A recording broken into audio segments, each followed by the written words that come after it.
valued throughout a long season. Yeah, and when Ryan Huska, I believe it was yesterday in the media availability when he was talking about that and just the importance of players feeling valued, kind of sparked a memory for me in a coach that was able to do that in one of the teams I played on, and that was Kevin Dineen, and he was our head coach in the 2014 Olympics in Russia. I feel like I've told a lot of stories about Kevin Dineen, but he was just a fantastic coach, and one of the best things that he was able to do, or one of his best skills, was bringing out the best in his players, and it was not an easy task for him. He came in, our regular head coach was let go less than 2 months before the Olympics. They brought in Kevin Dineen.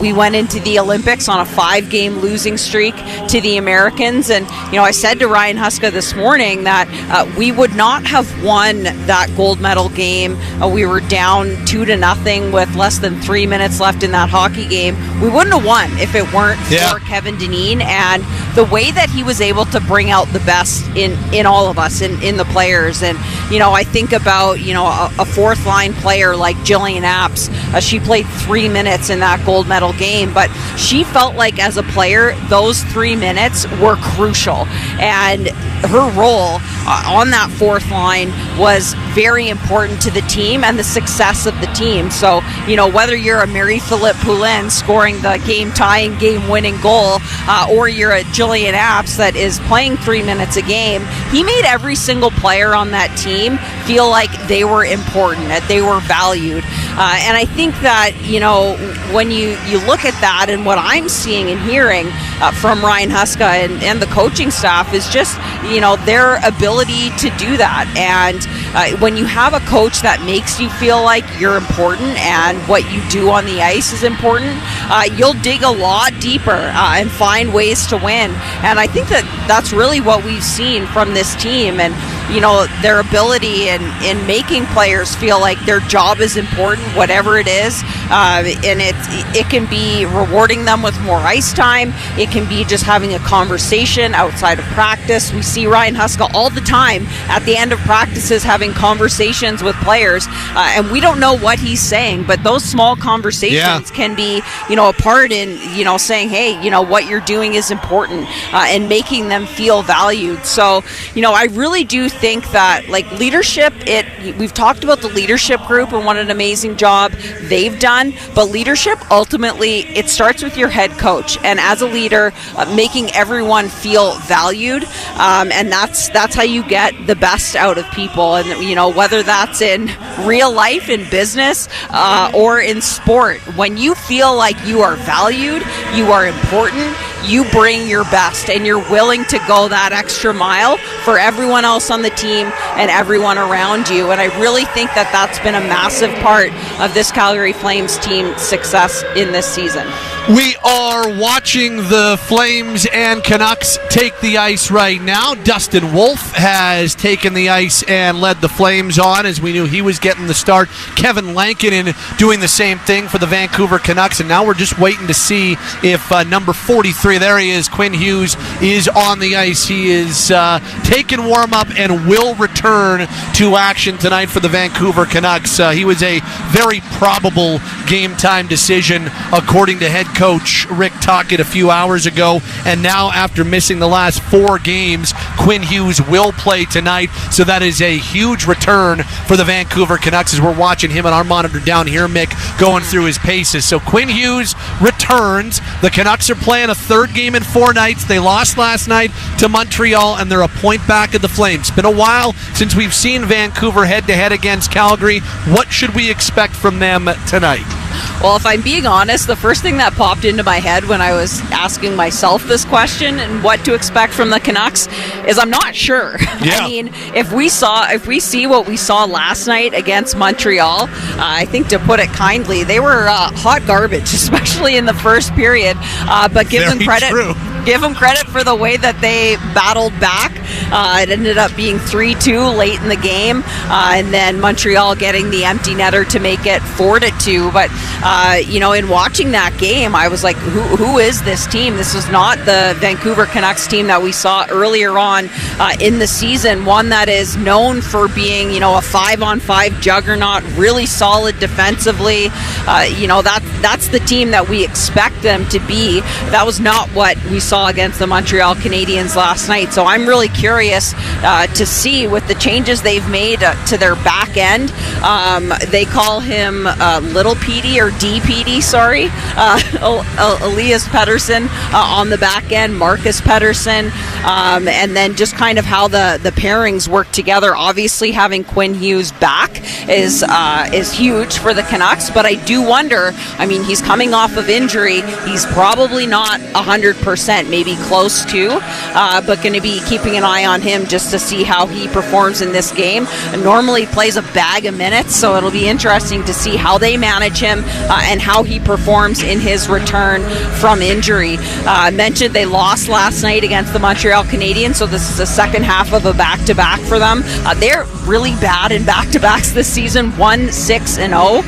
So a team that the travel can be challenging coming from Vancouver. I know that we've done it, getting in at kind of 2-3 in the morning by the time you get to bed. So they've also played 3 in their last 4 days. So a team that is probably pretty tired. The gas tank is a little bit low. So that's something the Flames can definitely take advantage of. It's interesting that Kevin Lankinen will be starting in net again for the Vancouver Canucks. He played last night against the Montreal Canadiens, and Rick Tocchet, a coach that over the course of his coaching career is not known to play goaltenders in back-to-back games, but obviously not confident in putting Artur Silovs in net. So Kevin Lankinen playing his second straight game with travel. If I'm the Flames, I'm crashing the net and trying to make his night absolutely miserable, because he has to be a little bit tired. And saying that, Rick Tocchet did say after the game last night against the Canadiens that he doesn't feel like his players should be super taxed. They rolled 4 lines and really made sure that they tried to manage ice time more so on the front end. So a group that I've played in a lot of back-to-backs, sometimes it goes very poorly and you feel tired, and sometimes you somehow feel better on that second game of back-to-back. So the Canucks, again, not sure, could go one way or the other.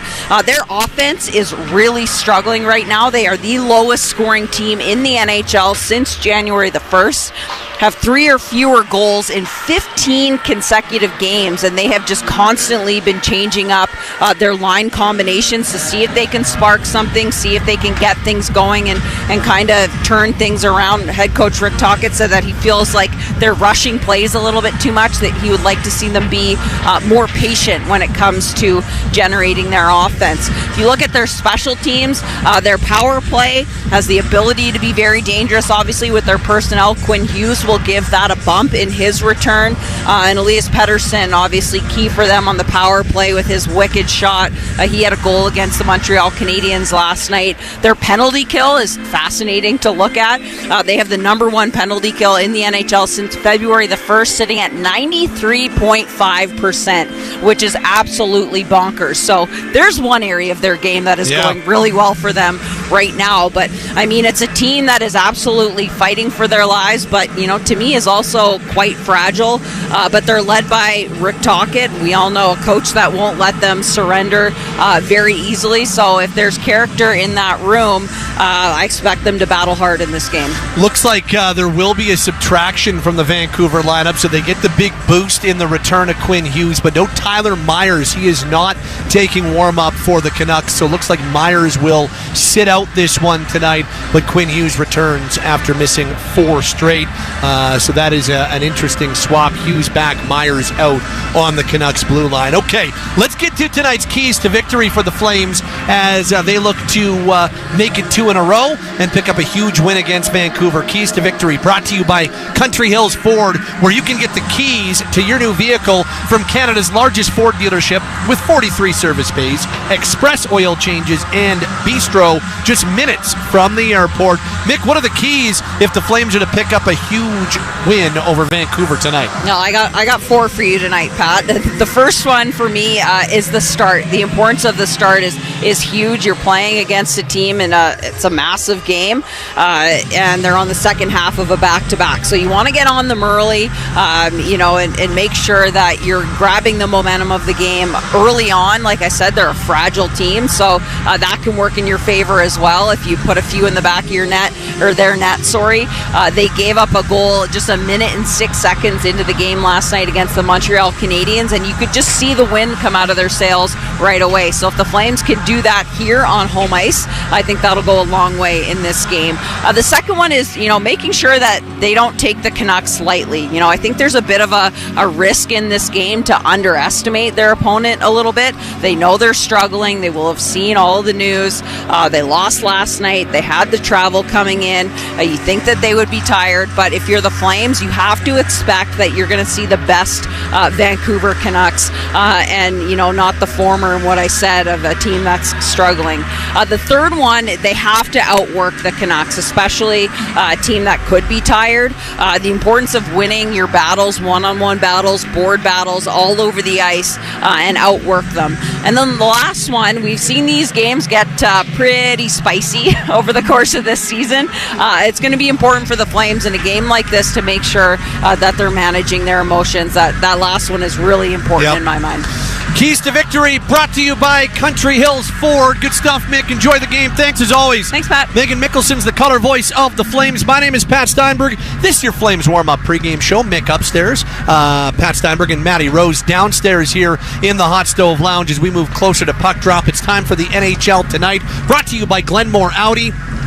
Spring into Audi with lease rates from 0.48% on select models and savings up to $3,500 in Audi credits on select Q7s. Offer ends March 31st. Visit GlenmoreAudi.com. Matty, it's the Ottawa Senators that we're focusing on today when it comes to the NHL Tonight. A Senators team that beat the Flyers 5-2 last night, and a Senators team that now has a 5-point cushion in a playoff spot, sitting as the number 1 wild card team in the Eastern Conference. They made the big acquisition of Dylan Cousins. They've gotten spectacular goaltending from Linus Ullmark, which was the hope, and he has delivered in that respect. Matty, could it finally be the Ottawa Senators back in the Stanley Cup playoffs? It sure does look that way. Oh, right now it does, but they also play the Montreal Canadiens twice over the rest of the season, and that's the team that's chasing them by 5 points. They've got the Rangers in there. The Rangers are another tough team. The Bruins are hanging around despite being, sellers at the deadline. They've won back-to-back games. My thing here would be, I thought Detroit was a team that was poised to get themselves back in the playoffs. And look what's happened to them over the last couple of weeks. They've lost 6 in a row. Now, they are winning right now. They've got a 3-2 edge on Buffalo in the second period. Excellent. A game you should definitely win. But that would just mean that they get tied with the Canadiens, Rangers, and Bruins again. So, 5 points is not that much to me. You have a 3-game losing skid over the remainder of the season, and all of a sudden you're on the outside looking in, especially if you happen to lose one of those games to the Montreal Canadiens. So I would love to see the Senators back in the playoffs. I'd love to see what Brady Tkachuk can do, especially Dylan Cousins. I think he's really, endearing himself to the fan base and that team in a hurry. You saw how Brady Tkachuk was really broken up over the trade of Josh Norris, but I think at this point it'd be hard to deny that Dylan Cousins is having a bigger impact on that team than Josh Norris was at the time. So I hope they are. I think that they're a team that I could certainly get behind in that Eastern Conference. I don't know what type of damage they would be able to do, perhaps upset some clubs. Linus Ullmark's playing some pretty decent. He almost had 50 saves earlier this week in one of their victories, so it's great to see, but I'm certainly not ready to call it right now. Rubber stamp that one just yet.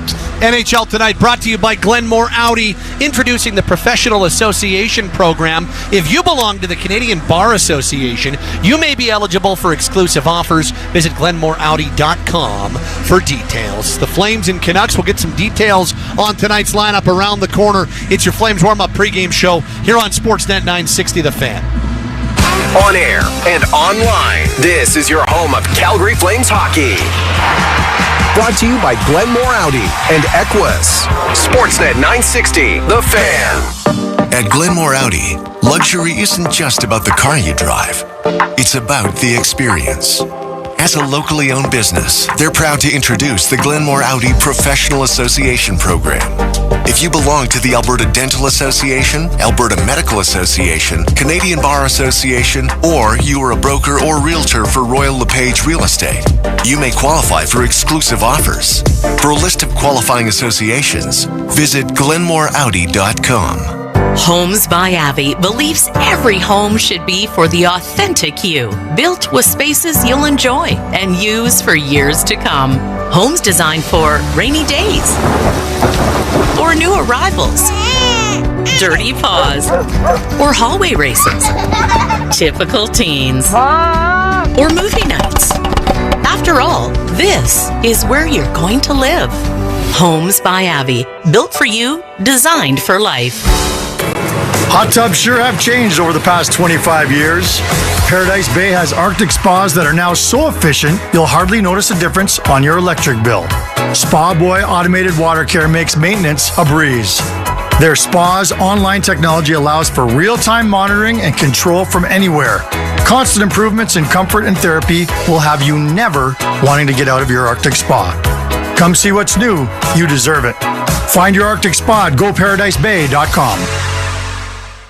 Now, more of the Flames Talk pregame show, taking you up to puck drop on the official home of the Flames, Sportsnet 960 The Fan.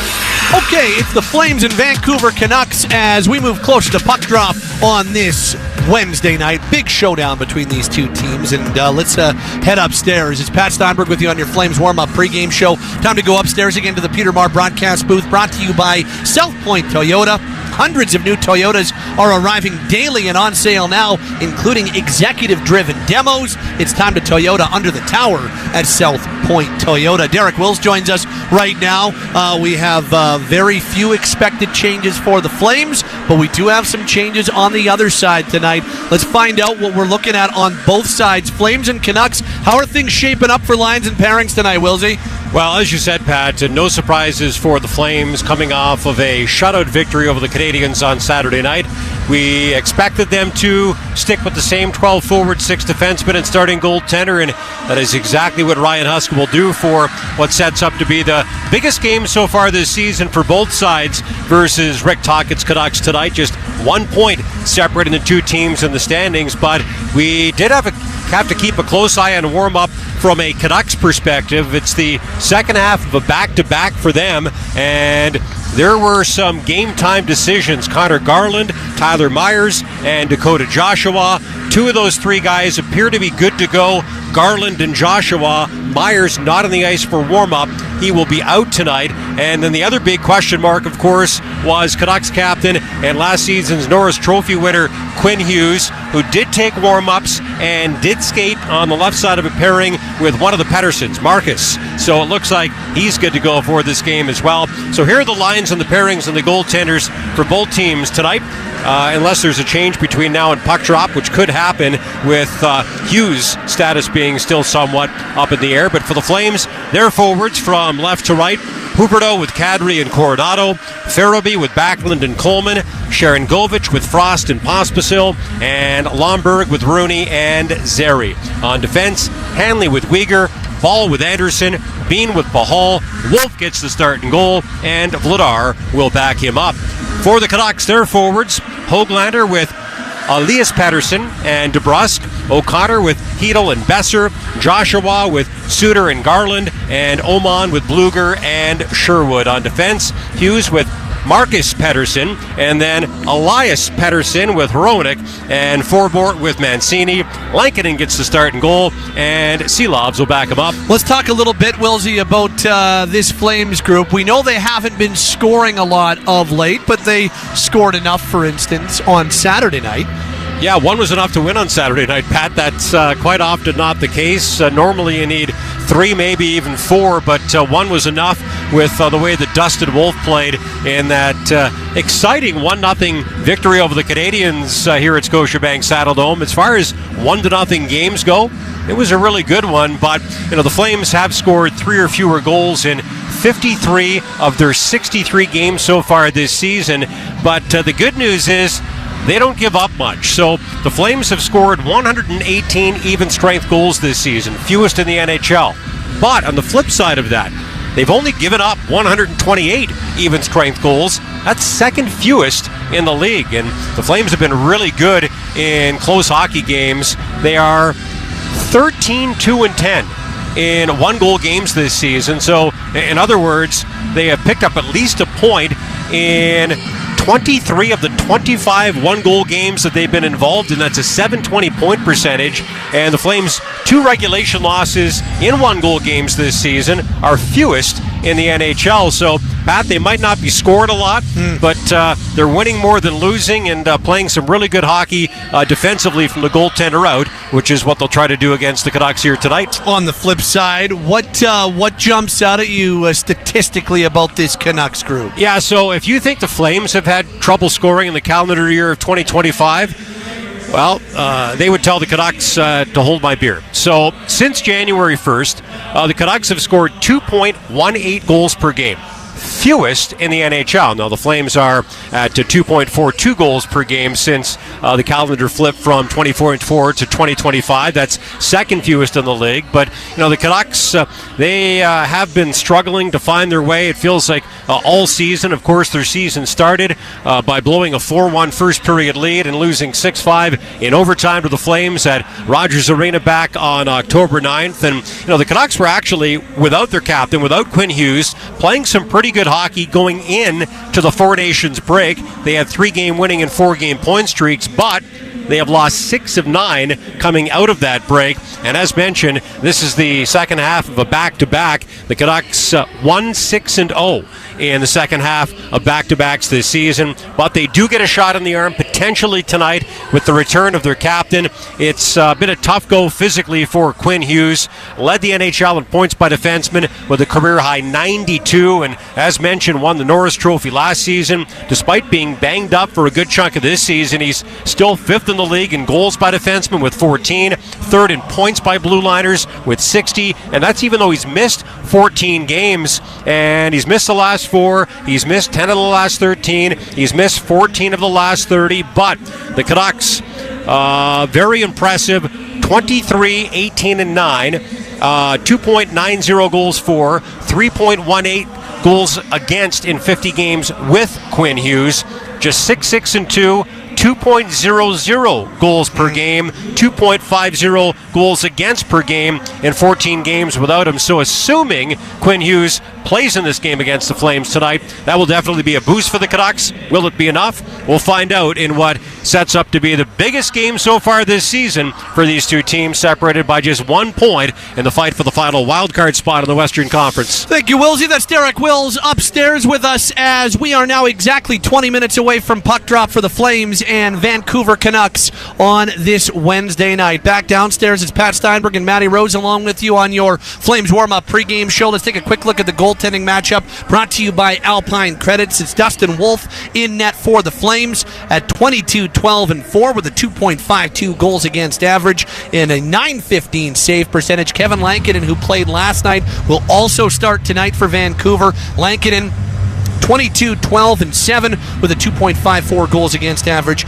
and a .905 save percentage. It's Dustin Wolf for Calgary, Kevin Lankinen for Vancouver. That's your look between the pipes, brought to you by Alpine Credits. Own your home? Alpine Credits can get your loan approved. Alpine Credits, homeowners get approved. Visit alpinecredits.ca. And Matty, it's Pat Steinberg, Matty Rose. Final thought from you, Matty, and it's pretty self-explanatory how much this game means tonight. Should be a good atmosphere in this building. Should be a hard-fought game. Can the Flames take advantage of the situation they're in? I'm really curious to see how the Flames rise to this occasion tonight.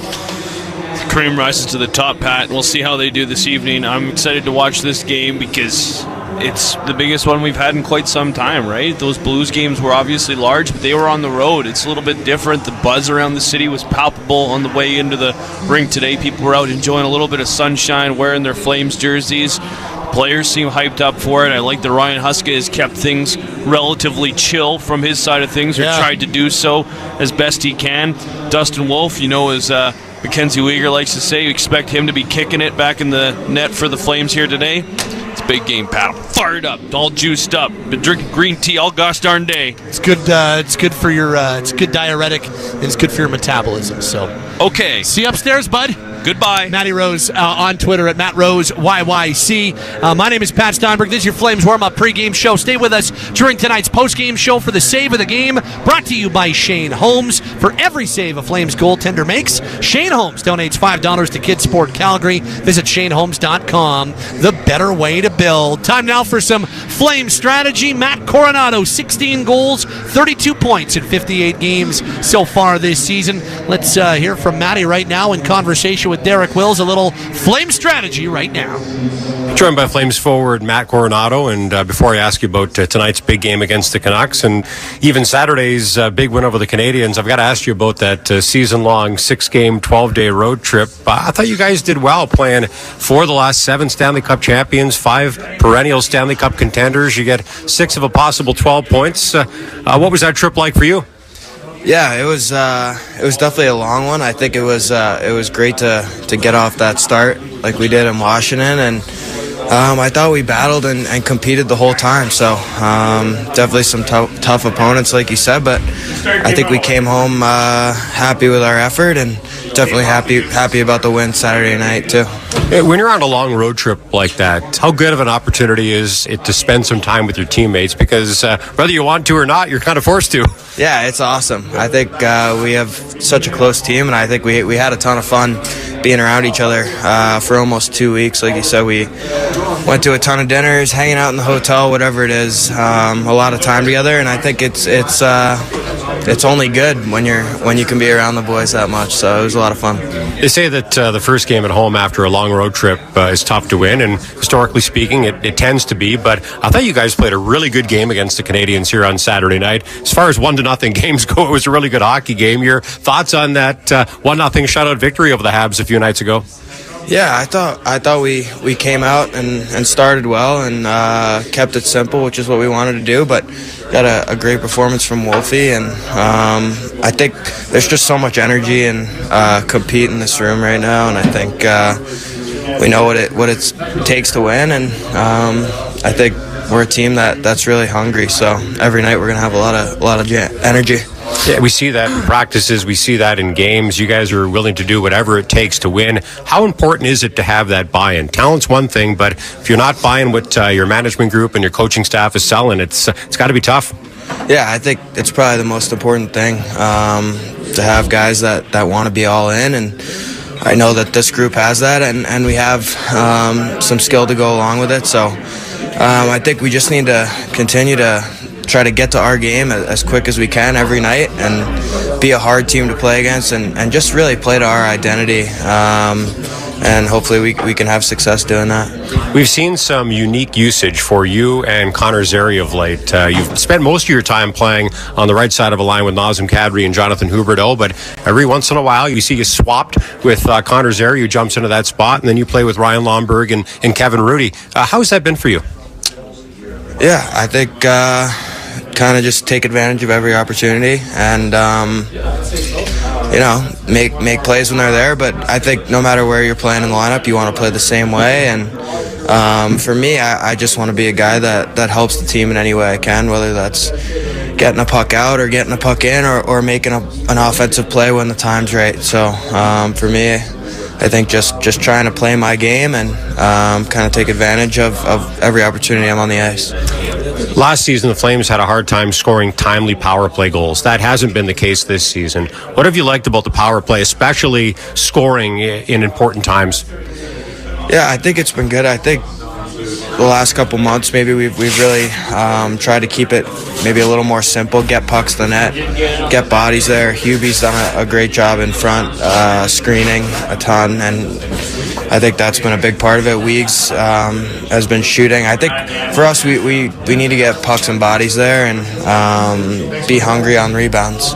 Goals have been a little bit tough to come by for you guys, but you're still in each and every game. How far has this team come defensively? Because even when you're not scoring 3 or 4, you're still in it and sometimes winning it.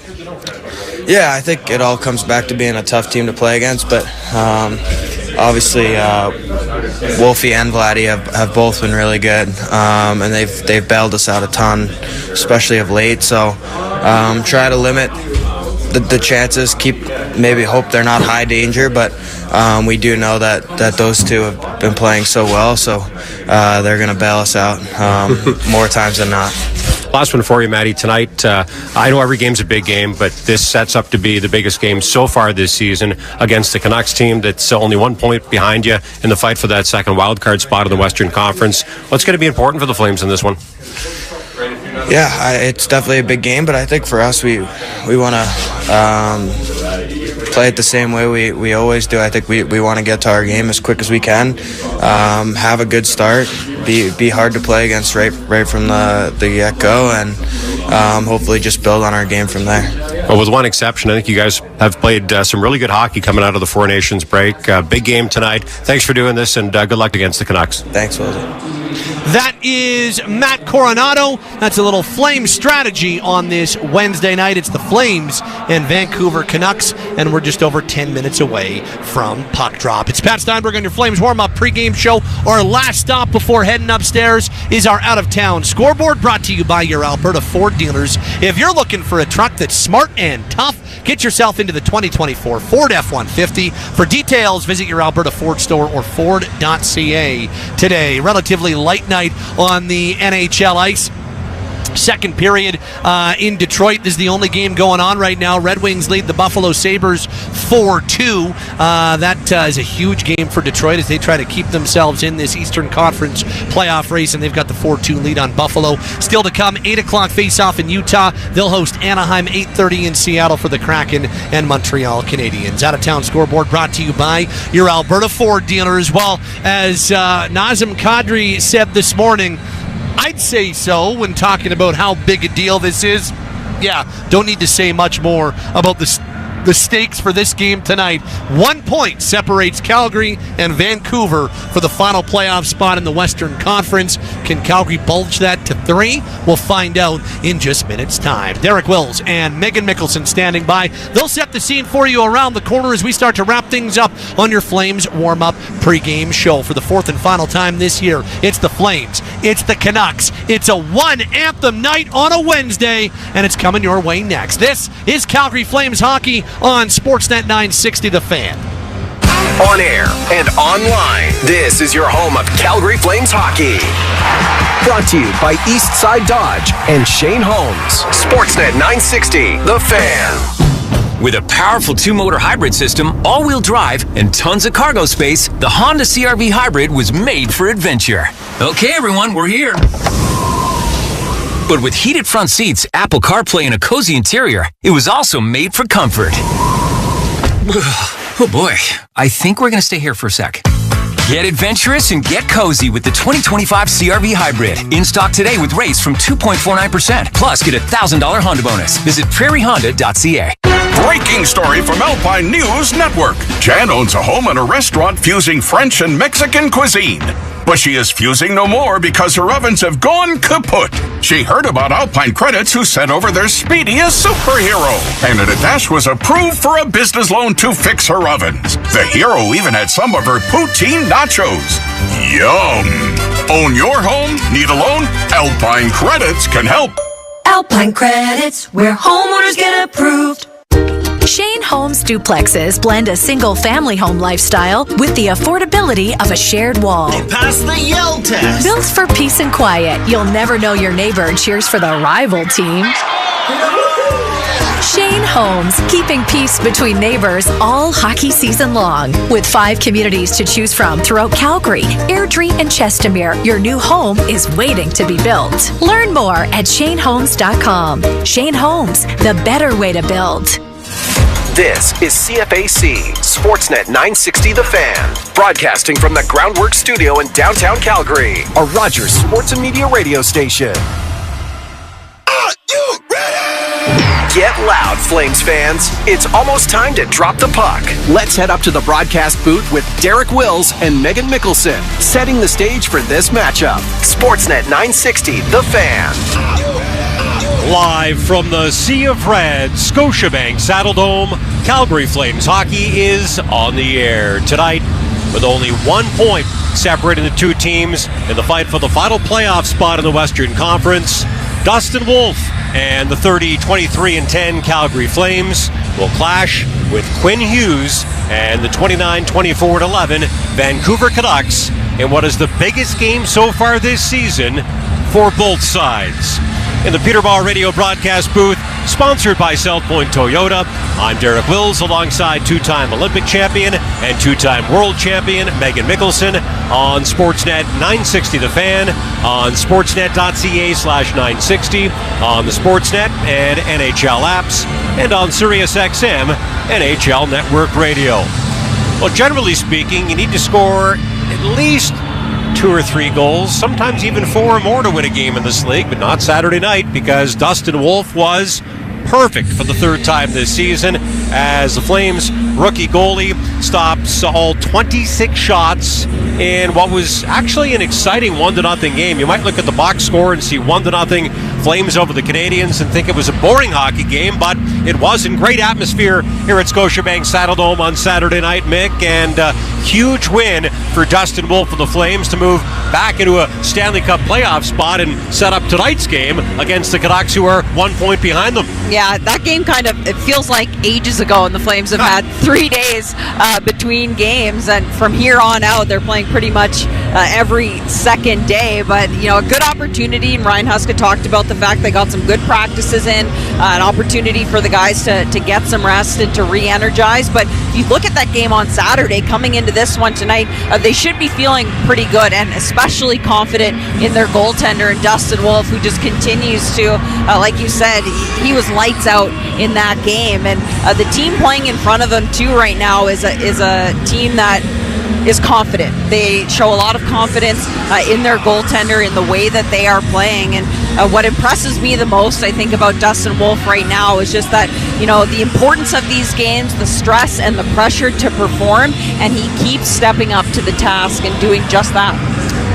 First rookie goaltender in franchise history to record 3 shutouts in a season. Now, the milestones just keep coming for Dustin Wolf. And you talked about how the Flames are comfortable and confident playing in close hockey games. They've played in a lot of them this season. As a matter of fact, Flames have played in 25 one-goal games. They've picked up at least 1 point in 23 of them. They only have 2 regulation losses in one-goal games this season. And there are a lot of one-goal games when you get to the Stanley Cup playoffs. I feel like the Flames can get across the finish line and to the postseason.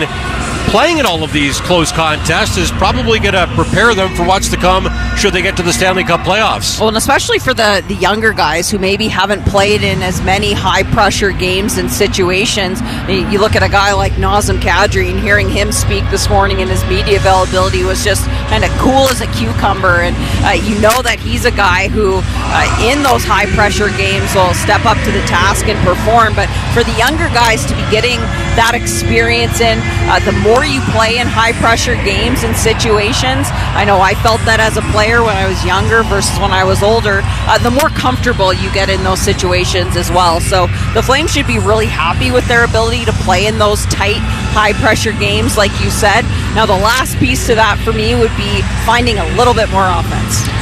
Yeah, we'll see if the Flames can do that tonight. The good news is Joel Farabee is starting to heat up. He has scored in back-to-back games, had the only goal in the Flames' 1-0 victory over the Canadians on Saturday night. So we'll see if he can keep on rolling and some other guys can jump on board against a Canucks team that, since the calendar flipped from 2024 to 2025, has actually had more trouble putting the puck in the net than the Flames have. And the Canucks do get some good news going into this game.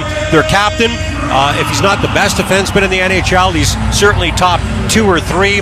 Well, Quinn Hughes had missed the last 4 games, 10 of the last 13, and 14 of the last 30 games with an undisclosed injury. But with this being the biggest game of the season for both sides, last season's Norris Trophy winner will give it a go against the Flames tonight.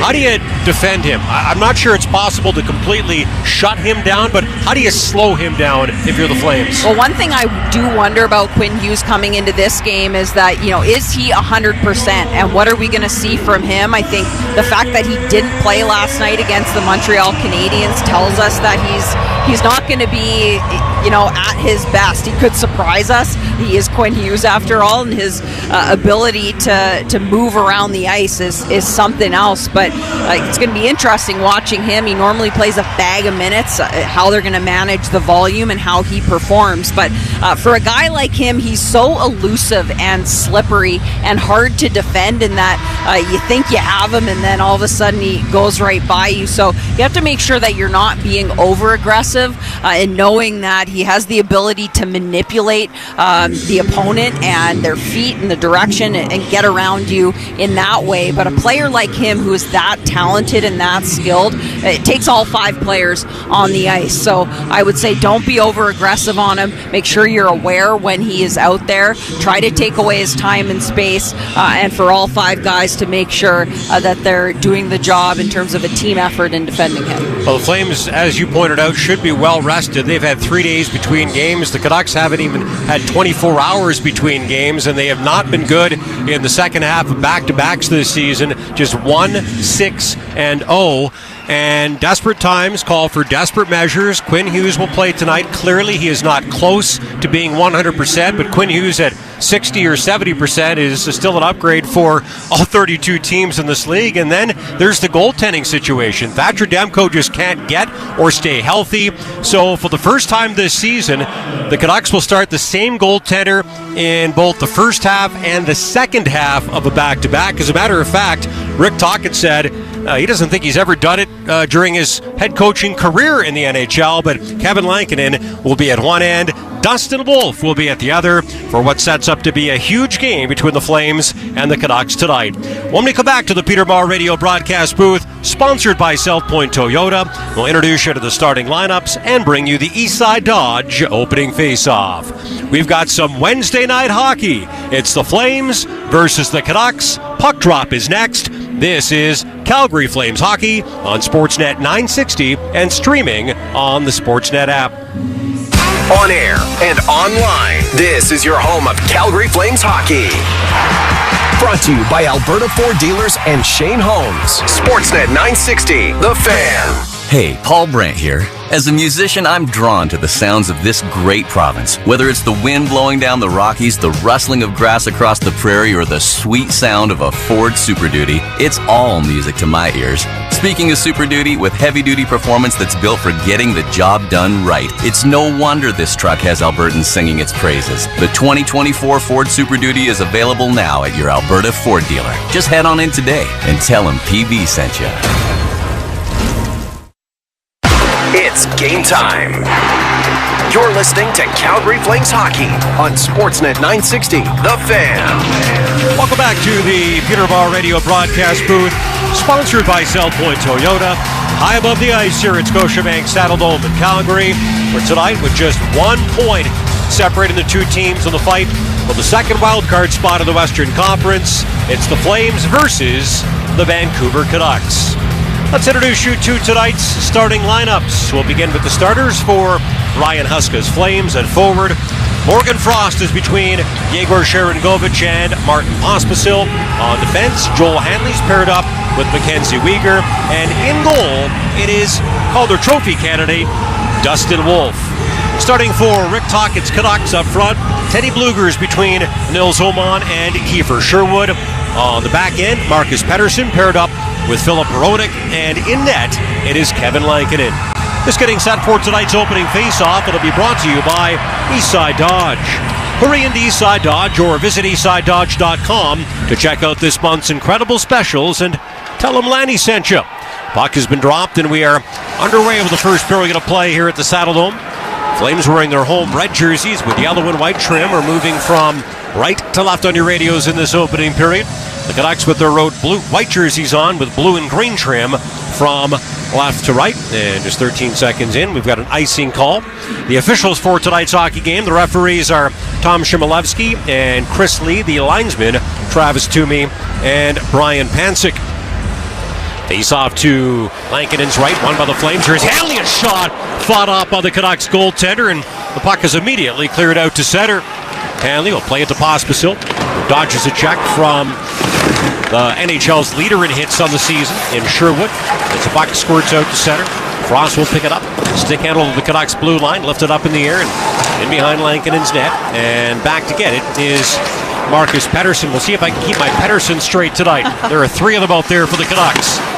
Canucks get the puck in deep, and it bounces off the end boards and right back out.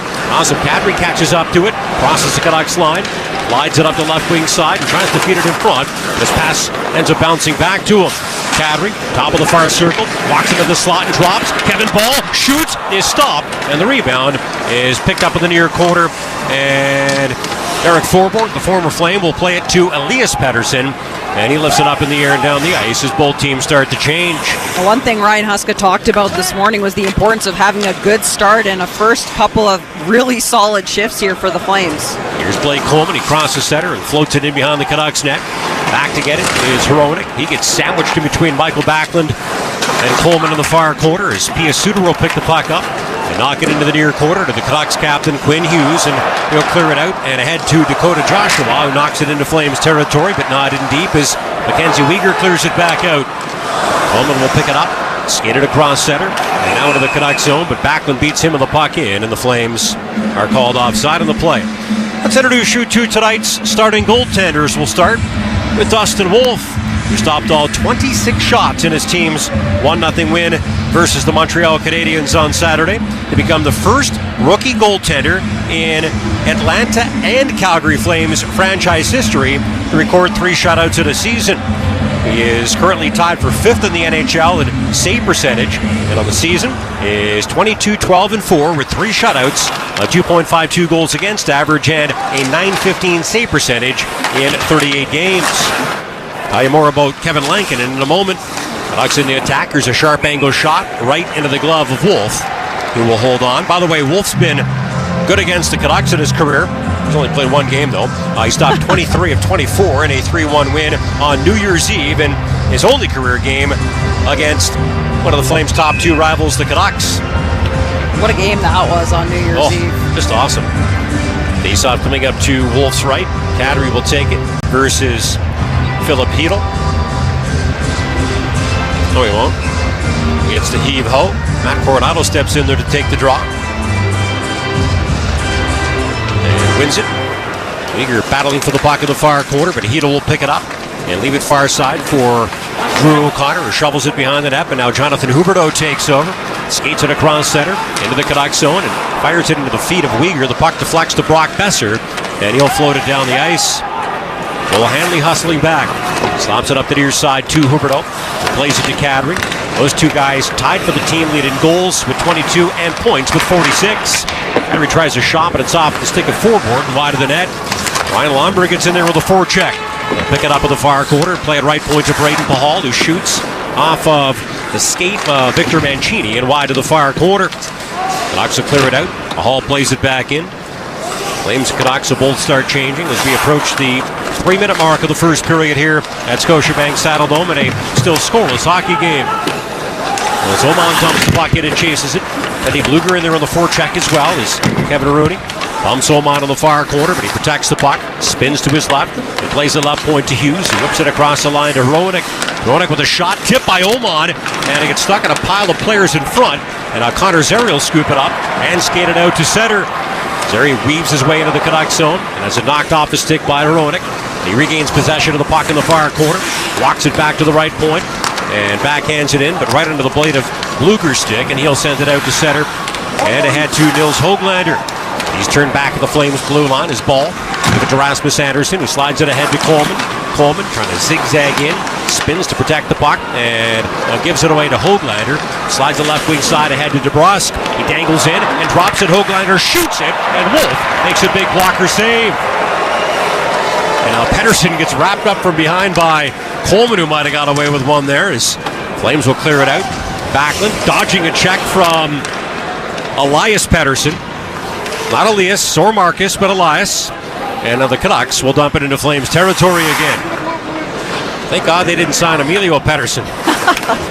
Thank God Colin Patterson retired. I'd really have my work cut out for me tonight. It's Pospisil and up the right wing side trying to center. That's off the stick of Lankinen, and it'll deflect all the way back into Flames territory.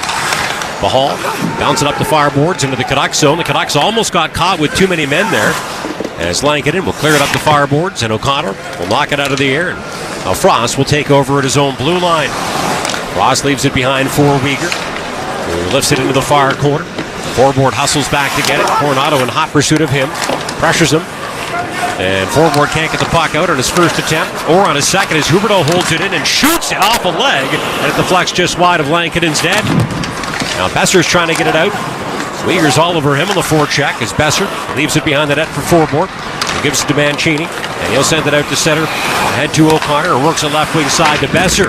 Besser dodging a check from Weegar, goes crashing into the boards as Hughes picks it up, walks in, and centers! And his pass is broken up beautifully by Hanley, who probably saved a goal there. What a play by Joel Hanley. Just stretches himself out in front of the net, prevents that pass.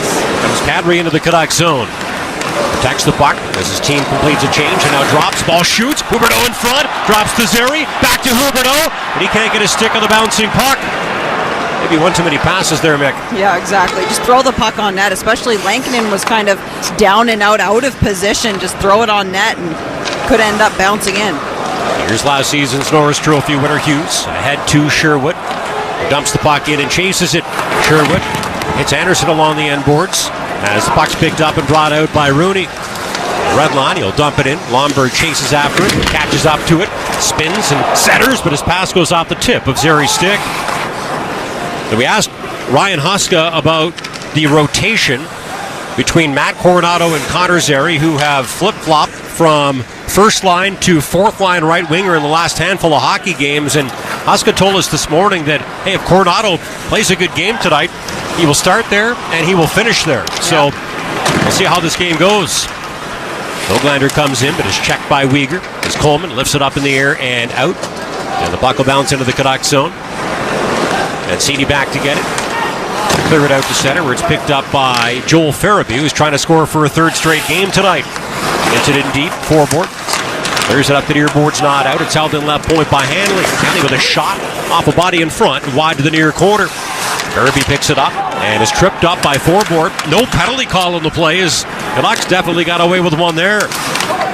Forward will take over in behind his net and slide it up the right wing side to DeBrusk. Jake DeBrusk, a four-time 20-goal scorer, including 22 this season. Leads the team with that total. Here's Pettersson. Right wing side to Suter. Chips it in. Joshua chasing it. It's cut off by Ball. He'll leave it near side. Gets a signals cross with Anderson, but Pospisil will pick the puck up and clear it out. Joshua hit by Pospisil, who takes him down. Mark Pospisil playing some pretty physical hockey of late. Comes into this game sixth in the NHL in hits with 226. He's already added 2 or 3 to his totals in this first period, at least by my count. Out deep of the Canucks zone. Going to fight forward in the near corners. Elias Pettersson leaves it in behind the net for Marcus Pettersson. He'll send it out to center. Canucks appeared to have too many men on the ice there. Flames and their fans are calling for a penalty, but won't get one. Canucks will dump it in. Weegar goes back to get it. Leaves it in behind the net for Jake Bean. He whips it up the near boards. Coronado trying to clear. They dig the puck out of Hronik skates. It ends up coming free for Hedl, who tries a shot and is stopped by Wolf, who knocks the puck down and then covers it up. And will hold for a face-off. And we'll take a timeout with 11:50 to play in the first period here at Scotiabank Saddledome. Vancouver out shooting Calgary 3-1 in the first 8 minutes and 10 seconds of this hockey game. A scoreless one between the Flames and the Canucks. And this is Calgary Flames hockey on Sportsnet 960 and streaming on the Sportsnet app. On air and online, this is your home of Calgary Flames hockey. Brought to you by Wolf Cadillac and Alpine Credits. Sportsnet 960, The Fan. It's always beautiful outside with Green Drop. Hi, I'm Peter Marr. Calgary owned and operated since 1980, Green Drop knows what it takes to maintain a green, weed-free lawn in our unique climate. Green Drop's friendly, knowledgeable greenskeepers will help you create a space where friends and family can get together and enjoy the outside year-round. With Green Drop, the convenience and results are unmatched. 3 lawn care packages are available. Choose the perfect one for you. Visit greendrop.com. Homes by Avi believes every home should be for the authentic you. Built with spaces you'll enjoy and use for years to come. Homes designed for rainy days or rivals, dirty paws, or hallway races, typical teens, or movie nights. After all, this is where you're going to live. Homes by Abby, built for you, designed for life. You're listening to Calgary Flames Hockey on your home of the Flames. Sportsnet 960, The Fan. Well, following tonight's game, stay tuned for the Shane Holmes save of the game. For every save a Flames goalie makes, Shane Holmes donates $5 to Kidsport Calgary. For details, visit shaneholmes.com. Shane Holmes, the better way to build. Told you about Dustin Wolf. Guy at the other end of the ice tonight is Kevin Lankinen, an unrestricted free agent who signed a one-year, $875,000 contract with the Canucks on September 21st. And thank God for the Canucks, they inked that guy, because Thatcher Demko hasn't been healthy. Artur Silovs has been horrible. But Lankinen comes in tied for second in the NHL in shutouts. He is 22-12-7 with 4 shutouts, a 2.54 goals against average, and an 905 save percentage in 41 games this season. And boy, has he been good against the Flames in his career. 2-2-0 with no shutouts, but a 1.87 goals against average and a 940 save percentage in 5 games. And he's been excellent for this Canucks team that has just really struggled this season. He's definitely been a positive. Get the puck in deep and chase it. Coronado and Kadri in there on the forecheck. It scored 3 for Ball, who shoots in his stop. Big rebound, but Coronado can't corral it. There's ball right point to Anderson with a shot tipped by Coronado over the net and over the glass. And out of play, but a couple of good looks for the Flames there as they try to open scoring tonight. Well, Lankinen playing in a second half of a back-to-back as well. The Canucks played the Montreal Canadiens at home last night, lost 4-2, and then travel here to Calgary. So a late night as well with that travel. And so Rick Tocchet electing to play him on the second half of a back-to-back, I think, shows the confidence that they have in him, but maybe the little bit of lack of confidence in Chilovs. Who's won one game this season. Yeah. Flames with an offensive zone drop. Backlund trying to set her. Actually, that shot is booted away by Lankinen. Puck back to the left point. Ball is shot, fought off by the Canucks goaltender. Rebound to Backlund, and he can't knock it in the net. Lankinen making some big saves early to keep this game scoreless. And Senio bounce it off a body and out. Farabee picks it up and floats it right back in. Flames and Canucks both back off to make changes as we approach the 10-minute mark of the first period here at the Dome. Calgary now shooting Vancouver 5-3 in a still scoreless hockey game. Oman will drop it. The floorboard slides it ahead to Bluger, who was about 10 feet offside. That was not a great play for the Canucks, but and they're going to call it an intentional offside mix, so the faceoff comes all the way back into their zone. Yeah, the Canucks just trying to stretch out the neutral zone coverage for the Flames, and that would be a pre-scout that other teams would have on the Calgary Flames, is just how stingy they are in the neutral zone, and often times teams try to send a guy in behind the Flames defenseman to stretch them out. I think that's what we were seeing there. And Quinn Hughes will try to do that. His 3.94 completed stretch passes per game are most in the NHL. Yep. Faceoff coming up to Lankinen's lap. Pospisil will take this one, but Suter wins it. And the puck slapped up the far boards and out by Marcus Pettersson. Igor Sharangovich will bring it back in. Stops and slides it in behind Lankinen's net. Brings it around, looking for Frost or Pospisil, but it bounces away from both of them, and Marcus Pettersson will lift it up in the air and down the ice, and icing's waved off. The Hall takes a hit from Joshua as the puck comes free for Connor Garland. He was a question mark, but he's good to go. He plays the left point. Here's a shot by Elias Pettersson, knocked down and now covered up by Wolf. A little pushing and shoving after the whistle. And we'll take a timeout as we have passed the 10-minute mark of the first period here at the Saddle Dome. Fairly low event hockey game so far. Both teams have had some decent chances, but only 12 shots between the two teams so far tonight. None of them have gone in, as the Flames and the Canucks in what is the biggest game of the season for both sides are scoreless. And this is Calgary Flames hockey on Sportsnet 960 and streaming on the Sportsnet app. Yo, it's Matty from The Big Show. I got your Rose Report every morning at 6:30. Plus, we got NFL analyst Ross Tucker joining us at 7 a.m. Subscribe to The Big Show on Apple or Spotify. On air and online, this is your home of Calgary Flames hockey. Brought to you by Canyon Plumbing and Heating and South Point Toyota. Sportsnet 960, The Fan. Did you just bite your ice cream? Yeah. You're supposed to lick it. That'll take forever. I'm hungry. Doesn't it hurt? Not everyone has sensitive teeth like you, Janet.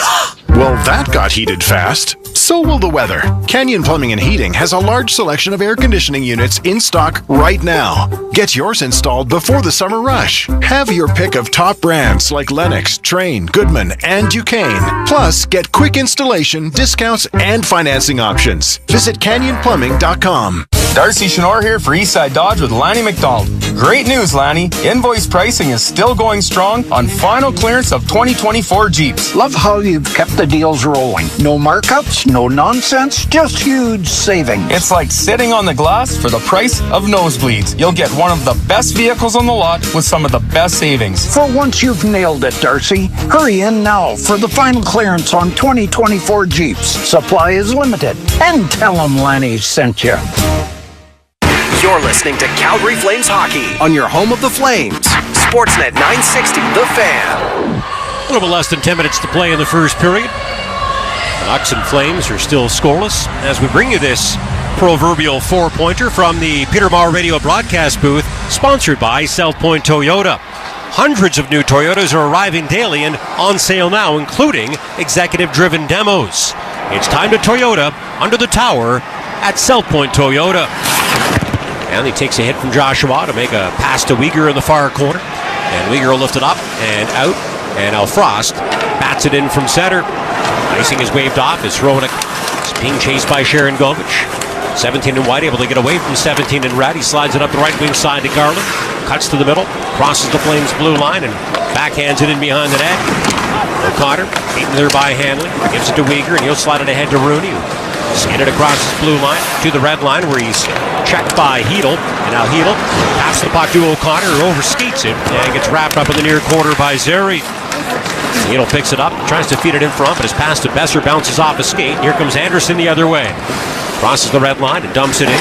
Rooney gets there first. It bounces by him. Back to Zeri, who gets it in deep. But now Hedel will take over for the Canucks and slide it across. Elias Pettersson gives it to O'Connor. Gets it in deep. Knocks it back off the change. His ball slides the puck to Cadry. He crosses the red line, and now the Canucks blue line and gets hammered. And now Zeri goes after Elias Pettersson, and now everybody comes piling in. It'll be interesting to see what the referees do here, Mick. Yeah, that was a massive hit on Nazem Kadri, but to me it looked like shoulder to chest, and that was a clean hit. And then Connor Zeri comes flying in afterwards, and that's where it's a bit of a question mark. Looks like Connor Zeri's going to head to the penalty box as he came in, and that was a little bit of a cheap shot on Pettersson, who put his hands to his head right away as Zeri came at him from behind, and Zeri's already sitting down there in the penalty box. No Canucks in the box as of right now, but I mean, that was a clean hit on Kadri, just a big open ice hit as Kadri was skating the puck up the middle of the ice, kind of opened himself up a little bit. The officials are having a long talk here, so we'll see what comes of this. I think the Canucks should be penalized for having Elias, and Marcus Pettersson all on the ice at the same time. Yeah, come on, guys. Too many. They call Elias Pettersson the defenseman. They call him DPD. Oh, I don't think I'm going to call him that. No? No. You got to get creative with nicknames, I guess, with those guys. Well, at least they pronounce their first name differently. True. So the defenseman is Elias, kind of like Elias Lindholm. And then the forward is Elias. And then the other defenseman is Marcus. So yeah, I suppose that helps. A little bit. Yeah. Face-off coming up to Wolf's right. So the only penalty on the play is to Connor Zeri. So the Canucks get the game's first power play, and the Flames head to a Wolf Cadillac Calgary penalty kill. Good start as they immediately clear the puck down the ice. On the power play this season, the Canucks are at 22.5%. That is 16th in the NHL. On the penalty kill, the Flames are on a heater. On the season, they're at 74.6%, 26th, but Mick, 17 for 17 in their last 5 games. Here's Elias Pettersson across the line to Hughes. The Canucks captain spins and leaves it far side for Besser. Besser back to the blue line to Hughes. Hughes with a shot tipped in front. Garland got his stick on it, but Wolf makes a tough stop. Well, that's a great save from Dustin Wolf. And I mean, having Quinn Hughes back in the lineup, you have to know that he's going to be a real threat from the top and the point. And you have Elias Pettersson, who's off the flank in the half wall with his dangerous shot, his ability to one-time pucks. But you really have to respect Quinn Hughes up top. And when you have a net front presence, just as they did on that last play, it's really dangerous. Flames win a defensive zone draw. Weegar trying to get it out, Camp, but Rooney will pick it up and skate it out. Walks it up the right wing side. Goes wide on Hughes. Tries to drive the net, but is checked by the Canucks captain. Hughes will give it to Garland. Just over a minute remaining in the Zeri Minor. Under 8 minutes to go in the first period here at the Saddle Dome, where we're still scoreless on this Wednesday night. Elias Pettersson left wing side to DeBrusque, but his pass back to Hughes is intercepted by Huberdeau, who's going to skate the puck across center and now into Canucks territory. Saucers it in front to Rooney. He spins and drops it back to Huberdeau. And he'll rag it and back it up into his own zone to Ball. Flames fans appreciate how good the penalty kill's been of late, Mick. No, it was very good on this one as well so far. Jonathan Huberdeau with a great read at his own blue line, and then the Flames able to keep possession and kill the clock even more. Hronek drops it back to Hedl. Slides it right wing side to Sherwood. He's turned back by Ball, but now Hronek gets the puck in deep. Anderson grabs it though and finds an opening and shoots it down the ice. What a smart read by Rasmus Andersson as he gets the puck in behind Dustin Wolf. Oftentimes the middle of the ice is open on the penalty kill for clear, sees that and gets it down the ice 200 feet. Here comes Hedl across the Flames line. Hedl whip it up the near side to Suter as the Zeri penalty comes to an end. Suter back to Hronek with a shot blocked in front. And now Marcus Pettersson to Suter with a shot, and now another, he scores!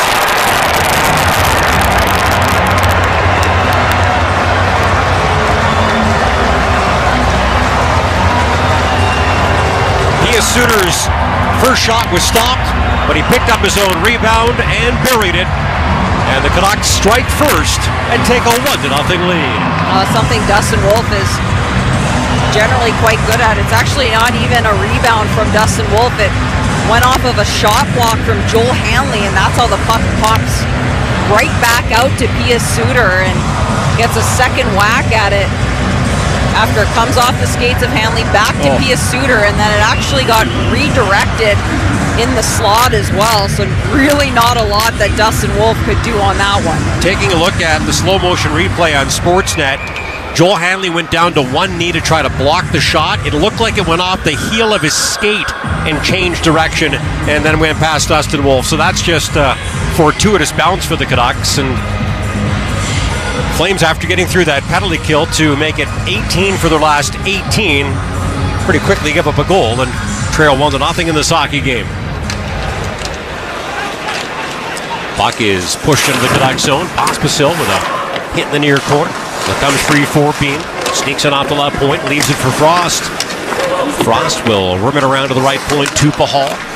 Pahal into the skates of Frost, who kicks the puck to his stick. Brings it back to the blue line and saucers it near side to Bean, who steps in and shoots, and reaching out is Lankinen, who makes a good glove save. Well, that's a great response from the Flames, and shift after goals are so important, and just some really good movement in the offensive zone, and then Jake Bean jumping down off the blue line, and that's something he's done so well, is activating in the offensive zone, and not a super dangerous shot, but getting some ozone time right after you've been scored on, it's important. Faceoff coming up to Lankinen's right. Calgary will take the draw versus the goal scorer Suter. Canucks come up with the puck as Marcus Pettersson will bounce it up the far boards and out. It's a coming free for Ball. Misses Coronado with a pass. Here's the game's opening goal. 17th of the year, assist number 29, Marcus Pettersson. And to number 17, Philip Hronek. Time to goal 13:33. Suter, Pettersson, and Hronek at 13:33. You're going to have to specify which Pettersson, Beasley.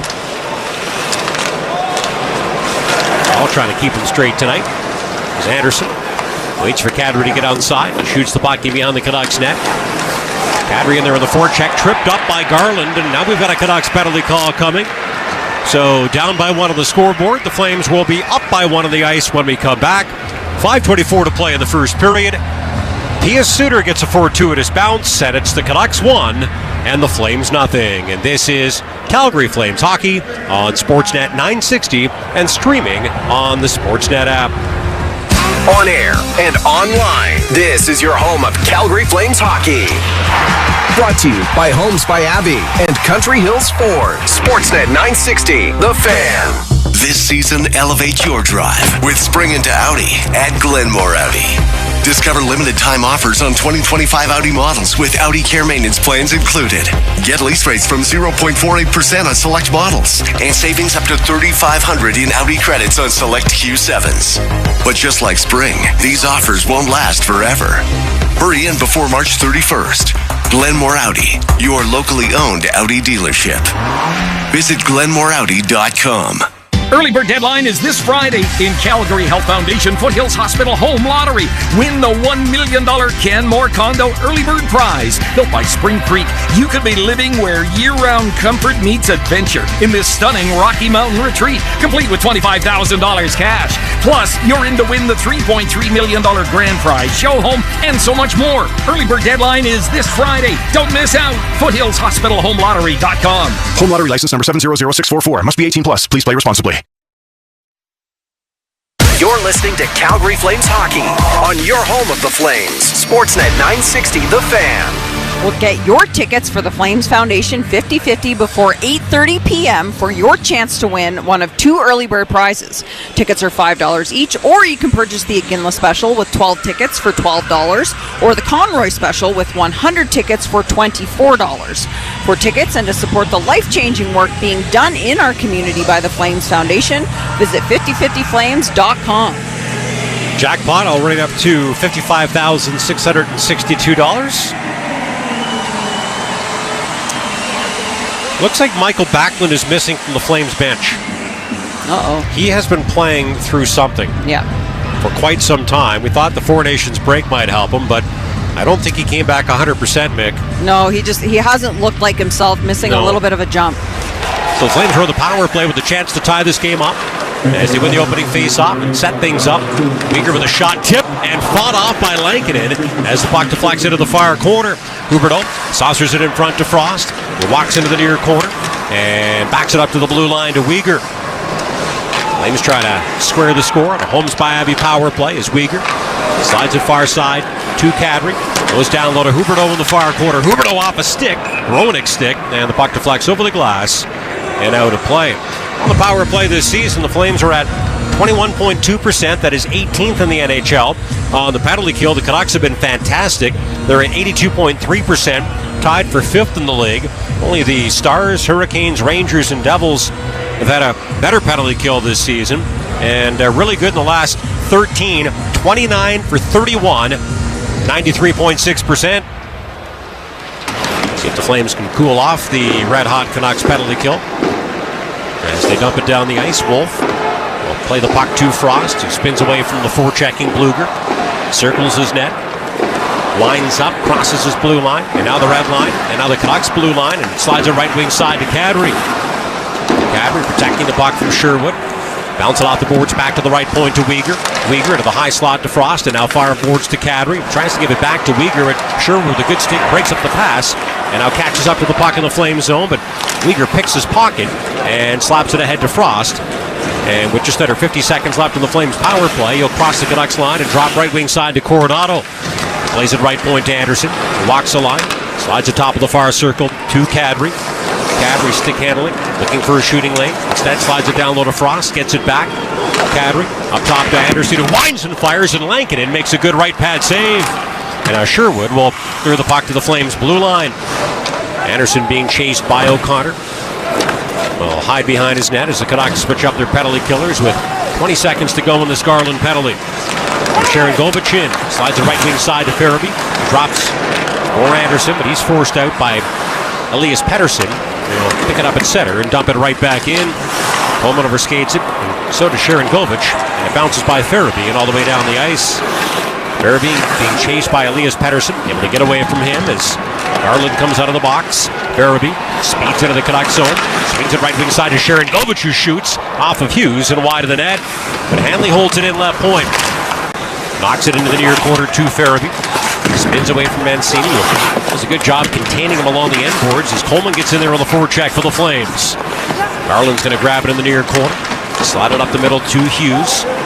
Last season's Norris Trophy winner. Scampers to center and slides to left wing side. Puck is dumped in behind the net, and Hughes gets there first, but a centering pass is intercepted by Rooney as Weegar and Hughes collide on the far corner. Here's Rooney to Hanley. Hanley shoots, and Marcus Pettersson blocks that shot. If you're the Flames, you are trying to finish every hit on Quinn Hughes, right? Yeah, especially on Quinn Hughes, but I would say on everyone as well. Yeah, fair. Now Hanley lifted up in the air and down the ice. If you're just joining us, Flames captain Michael Backlund has gone to the dressing room and has not come back. So, get you an update on him as soon as we can. Kadri's going to reverse the puck. Now Anderson slides the left wing side to Ball. Returns it to his defense partner. Anderson, a beautiful pass to Kadri, who walks in, shoots, and scores!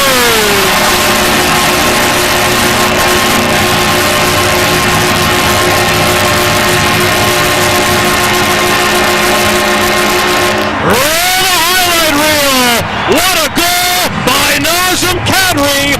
Backhand to forehand. He buries it, and he ties the game at 1. What a pass from Rasmus Andersson at his own blue line. Finds Nazem Kadri, and just some real puck patience and poise from Andersson.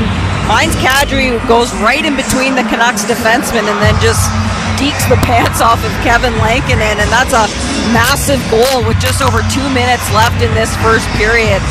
What a move by Nazem Kadri. Bit of a head and shoulder fake there, Mick, and it looked like he froze Lankinen and then, as you said, just undressed him. Number 91, Nazem Kadri. As to number 4, Rasmus Andersson. And to number 7, Kevin Ball. Time of the goal, 17:53. Flames on the attack again, trying to take a 2-1 lead now. Hughes whacks it away from Pospisil. Frost will chase the puck to center. And from the red line, slap it back in behind Lankinen's net.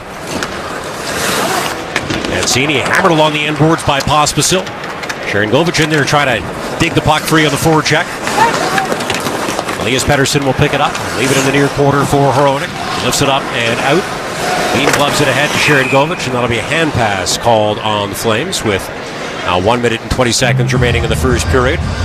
Canucks had a 1-0 lead on a goal by Pius Suter at 13:33, but the Flames get that goal back. Nazem Kadri with his team-leading 23rd goal and 47th point. And we've got a 1-1 hockey game. Well, that's exactly what you need from your leaders and guys who have played in high-pressure games and situations, is goals from them at big moments in this game like that one. Flames get it in the forecheck. Zeri with a sharp angle shot that misses. So with Backlund in the dressing room, they've now got Zeri out there between Coleman and Farabee. Interesting. Of course, Connor Zeri has spent a good chunk of the season playing center, but when they acquired Morgan Frost from the Flyers, really the only spot for him was on the wing after he returned from missing 15 games with a left knee injury. But Backlund potentially out of this game. Zeri's back up the middle of the ice. We'll see how long that lasts. In the final 40 seconds of the first period now as Weegar picks it up behind the Flames net, whips it up the far side to Coronado. He drops the ball, he slides it ahead to the goal scorer Kadri. Kadri to Huberdeau, who steps in, gives it back to Kadri, who shoots, and Lankinen stretches out his left leg and makes a terrific stop. Weegar in out the right point, can't catch up to it. It's knocked past him and by Coronado and out to center ice. Coronado will pick it up and dump it in as the Flames make a late change with 10 seconds to go in the first period. Hronek starts from behind the Canucks net and bounces it off Sherwood's stick, wide of Wolf's net, and a few seconds will come off the clock, and that will do it for the first period here at Scotiabank Saddledome as Kevin Rooney, and now everybody getting into it in the corner to Wolf's right. It was Kevin Rooney and the league leader in hits, Kiefer Sherwood. Now Martin Pospisil, who leads the Flames in hits, gets involved. And Sherwood's had a heck of a year. Oh, yeah. He's got a career-high 14 goals. He's 2 points away from equaling his career high of 27 points. And let me update the numbers here. With the first period in the books, 2 hits for Kiefer Sherwood in the first period, which gives him 355 on the season. Mick, he is now 29 hits away from breaking Jeremy Lauzon's NHL record of 383. He came into this game on pace for 458. 75 more than anybody's ever had in a season. Yeah. That's bonkers. He's an absolute wrecking ball out there. Plays with a ton of speed, though, too, which is what makes him so hard to play against. Well, both teams hard to play against in their own ways in the opening period. Calgary out-shooting Vancouver 12-7, and we've got a 1-1 hockey game through 20 minutes tonight. On special teams, the Flames go 0-for-1 on the power play, built by Homes by Avi. Looking for a quickie? Homes by Avi has quick possession homes to get you moving fast. Visit homesbyavi.com today. Got some more first period stats for you in a moment, but first, let's send it to Pat Steinberg. Okay, so it is 1-1, Flames and Vancouver after 20 minutes of play. Let's head downstairs and check in with Flames forward Morgan Frost after 20 minutes of play. Morgan, what'd you make of period number 1 for your group? It's tight checking. I thought we did a lot of good things. I think we gotta put the puck on net a little bit more and recover, especially with them on a back-to-back. Kind of wear them down, but for the most part, I thought we checked pretty well, and we had a couple chances there, and pretty special goal by Naz. I know you don't score on the power play, but did you feel that power play opportunity maybe gave the group a little momentum? Maybe a little bit. I don't think we had any great chances, but moved the puck around decently, and kind of like I said before, we just got to be more direct, get the puck to the net, and get guys to net. Sounds cliche, but I think when we overpass, sometimes that gets us in trouble. Morgan, thanks for doing this. Good luck in period number 2, hey? Yeah, thank you guys. It's Morgan Frost after 20 minutes of play. Flames Canucks 1-1 after 20 here at the Dome. Yeah, so the Flames go 0-for-1 on the power play, built by Homes by Avi, but go 1-for-1 on the penalty kill, powered by Wolf Cadillac Calgary. Take advantage of grand opening specials, including credit offers of up to $20,000 on select new 2024 models at Wolf Cadillac Calgary's brand new standalone dealership at 756 101 Street Southwest, just off of Stony Trail and Old Banff Coach Road. And Pat, by going 1-for-1 on the penalty kill in the first period tonight, the Flames now 18 for 18 on the PK in their last 6 games. Pretty impressive. It is indeed, and pretty fun first period, all things considered. We got a 1-1 tie in this big showdown between the Flames and Vancouver Canucks. We're getting serenaded by the Galway Girl, by Steve Earle. Can't get much better than this on a Wednesday night. Welcome to your first intermission, brought to you by Prairie Honda. Need more power and efficiency in your lineup? Meet the 2025 Honda CR-V Hybrid with rates from 2.49%. Visit prairiehonda.ca. Steinberg and Logan Gordon along with you after 20 minutes of play here at the Scotiabank Saddledome. Thought, as you heard Morgan say, thought the Flames did a lot of good things in period number 1 there. They also don't leave trailing. Kevin Lankinen made a couple of big stops, but Nazem Kadri scoring that goal gives the Flames a little momentum going into the intermission too. Yeah, it's always frustrating when you're the better team potentially in a period and you don't come out on top or at least even, and I think the Flames were the better team in those first 20 minutes, definitely in terms of shots on goal, opportunities on Kevin Lankinen compared to what the Canucks had on Dustin Wolf. It can be a little disheartening to start the first 20 minutes and find yourself down 1-0 when you were the better team, but good on the Flames. They kept battling, and eventually they were able to break through on that Kadri play, and he made no mistake on the finish. Yeah, really nice finish from Nazem Kadri, no doubt about that. That's a goal scorer's goal, and now Nazem has the he's now all alone in first place or in the team's goal scoring lead with 23 goals. I know that points this is not a high scoring group. Where is he at in points? That is up to 47 points. So yeah, he now has the team lead in both points and goals with that one. It's been I know this is not a high scoring team, but Kadri's had himself a pretty good third year as a member of the Flames. He's just as consistent as they come, and once you find a spot for him in the lineup and you find some consistent teammates for him, you just know what he's going to bring. He's just a vet that understands his role, understands his importance to what this team wants to do offensively. It's on the power play, it's on 5-on-5. I think when you think of this Calgary Flames team, Pat, you think about the guys that are going to drive the offense. 3 of those names that really come to mind, top of mind, are Kadri, Huberdeau, and Coronado. So it makes sense that they would have the lion's share of points. And, I think Kadri's used both of them very well. But whether it's been that line, Kadri and the kids, going back to last season, wherever he's really been, he's been a pretty consistent performer since coming to Calgary. I am a little curious as to how he was able to get that free. He didn't get behind the defense. He went right down Main Street, split the second pairing of the Canucks, and then put that incredible move on Kevin Lankinen. And hey, I thought Lankinen made some big stops in that period, Logo, but I also thought that he was fighting, maybe kicking it a little bit too much. And he's on the second half of back-to-back. Felt like maybe the economy of movement isn't where you usually see it with Lankinen, and he definitely looks, for his standards, a little vulnerable, or at least he did in the first period. Flames did a nice job getting 12 on net, and if I'm them, I just continue to put shots on Lankinen because he did not look overly comfortable in the second half of the back-to-back. No, and honestly, the word that I would use comfortable, I'd say he didn't look settled to me. He looked like a goaltender playing on the edges and very much still learning to control the pucks in this game and control his rebounds, and that's not where you want to be for a team like the Vancouver Canucks, who have pegged this as almost a must-win for their team. The coach has given him a big vote of confidence to give him the second half of a back-to-back after getting into action against Montreal last night. So they're going to need a little bit more of a calmer presence, I'd say, between the pipes from Kevin Lankinen in the next 2 periods. A little unlucky, too, on the 1-0 goal from Vancouver. Vancouver got it back a couple of times. Weegar blocks a shot. Canucks get it back. Then Hanley blocks a shot right back onto the stick of Suter. And then Pius Suter takes another shot. This time it deflects off of Hanley's skate. And Dustin Wolf, to his credit, was in a good spot even after the block. But because it deflects off of Suter's goes off of Hanley's skate off the Suter's shot and beats Wolf.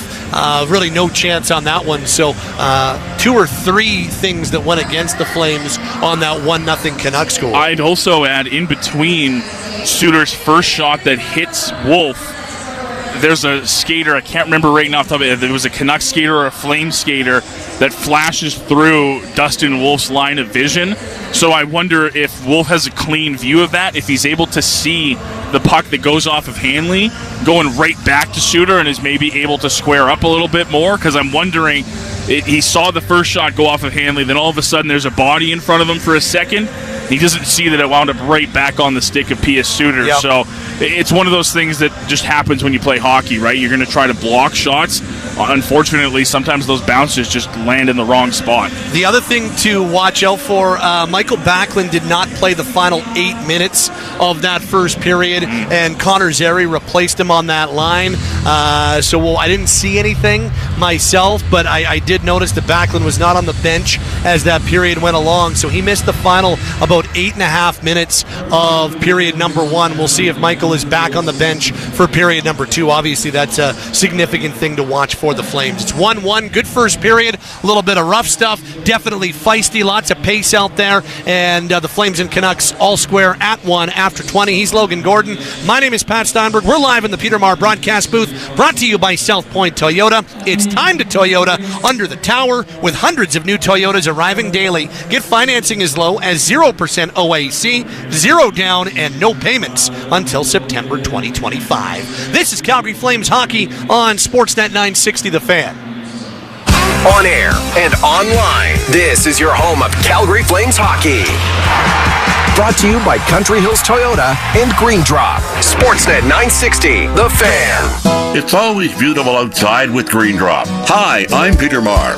Calgary owned and operated since 1980, Green Drop knows what it takes to maintain a green, weed-free lawn in our unique climate. Green Drop's friendly, knowledgeable greenskeepers will help you create a space where friends and family can get together and enjoy the outside year-round. With Green Drop, the convenience and results are unmatched. 3 lawn care packages are available. Choose the perfect one for you. Visit greendrop.com. Hey there, it's Brent Walker, and I'm very excited to announce we just opened Canada's largest signature Ford dealership, Country Hills Ford. Be our guest and experience our premier service with 43 service bays, express lane oil changes, or enjoy a bite at our Bronco Bistro. Take a walk through our massive showroom and indoor delivery area. Check us out online at countryhillsford.com and only minutes to the Calgary Airport. What are you waiting for? Experience the all-new Country Hills Ford today. See the featured inventory online at countryhillsford.com. Give me a P. P. Give me an O. O. Give me an L. L. Give me a Y. Y. Give me a B. B. What's that spell? Polly B. Where do we want it? As far away as possible. Really Not in my house. Who would want that? If you have gray pipes in your home, it could be Poly B, which is prone to leaks and bursts. Canyon Plumbing and Heating specializes in Poly B removal and replacement. Call them for a free site assessment and accurate quote for your project. Learn more at canyonplumbing.com. An Arctic spa from Paradise Bay makes hot tubbing easy.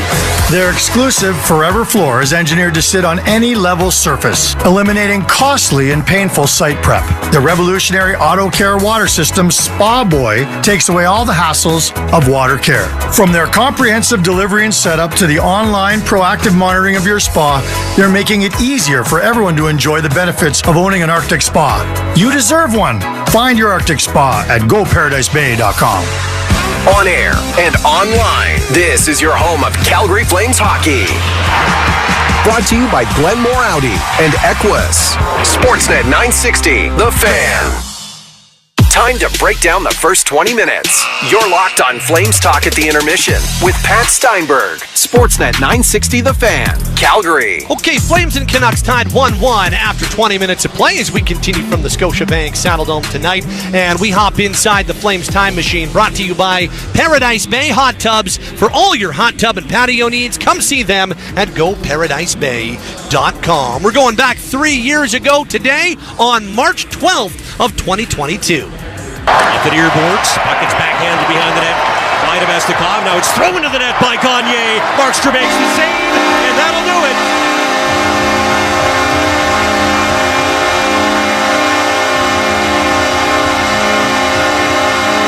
The sea of red rises as Jacob Markstrom stops all 19 shots for his 9th shutout of the season.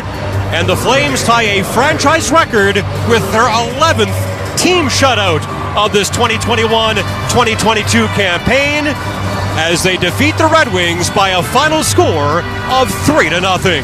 So the 17th career shutout for Jacob Markstrom and 9th of the season was 3 years ago today. That would be the final shutout of Markstrom's campaign, which would leave him all alone in second on the all-time franchise record list for single-season shutouts. Mika Kiprasov's 10 still remains the record as Jacob came one away from moving into company with Mika Kiprasov. He finished with 9 shutouts that year. The 11 team shutouts did tie the franchise record set during 03-04, but they would not break that franchise record. 11 team shutouts is what they finished with that season too. And finally, 3 years ago today, Elias Lindholm scored as part of that 3-0 win over Detroit, hit the 30-goal mark for the first time in his career. That was all 3 years ago today inside the Flames time machine, brought to you by Paradise Bay Hot Tubs. Flames and Canucks tied 1-1 after 20 minutes of play as we continue from the Scotiabank Saddledome. And stay with us during tonight's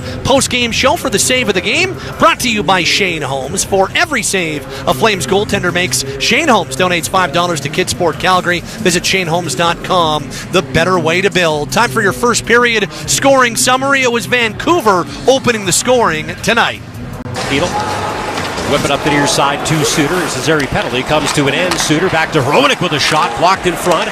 And now Marcus Pettersson to Suter with a shot, and now another, he scores!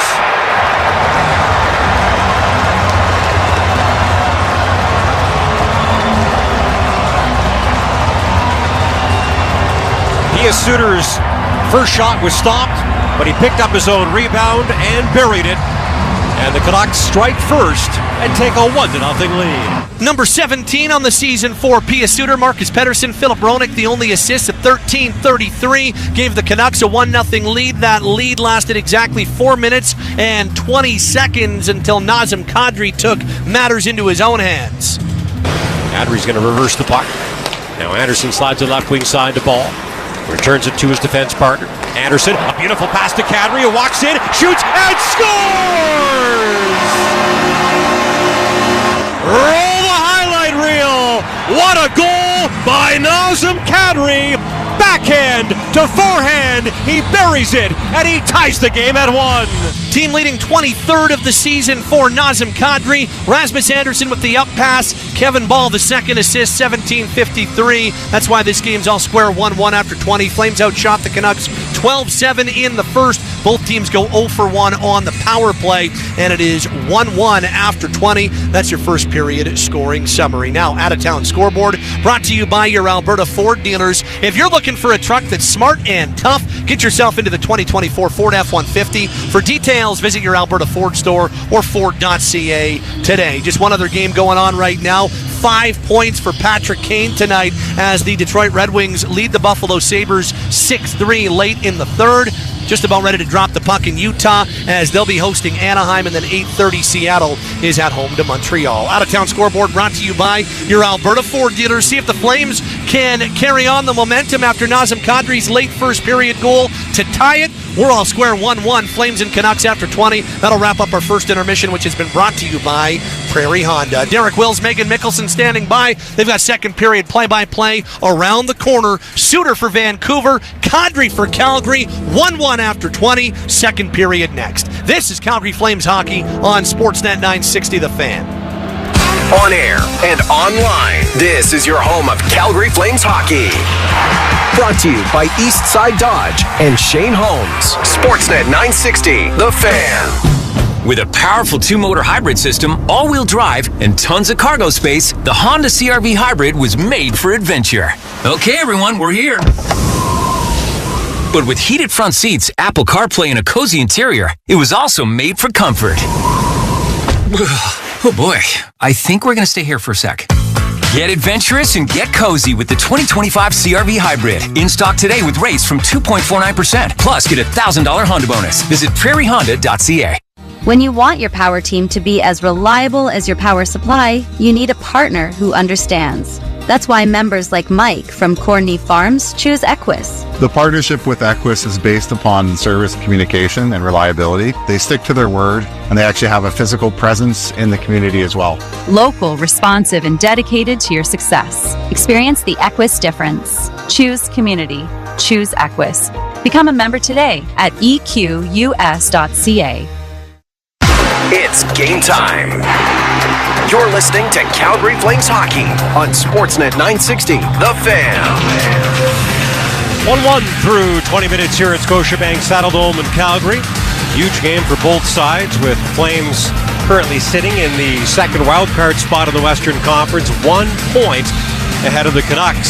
Some good news and some bad news for the Flames in the first period. Vancouver took a 1-0 lead in this hockey game on Pia Suter's 17th goal of the season, but then tied it. Nazem Kadri, with his team leading 23rd, makes it 1-1. That's the good news. The bad news is Captain Michael Backlund left the game about midway through the first period, and I was just given an update. He will not return tonight. He is out with an upper body injury. Derek Wills alongside Megan Mickelson. When Backlund left the game in the first period, Mick, we saw Connor Zary shifted from right wing on the fourth line to center on, I don't know if you want to call it the second line or the third line, a line with Joel Farabee and Blake Coleman. So an opportunity for Zary here to potentially get back into the top nine as he moves back up the middle. Yeah, obviously you don't want to see your teammate go down, and especially not your captain, but if I'm Connor Zary, that's a massive opportunity. He's going to get a lot more ice time, should feel more comfortable and settled in his game after playing a number of games on the wing. So a chance for him up the middle of the ice to really make an impact. All right, well, the second period has started. The Flames with their home red jerseys on are moving from left to right on your radios. The Canucks with the road whites from right to left as Canucks ice the puck, which means the Flames will have an offensive zone face-off 19 seconds into the second period.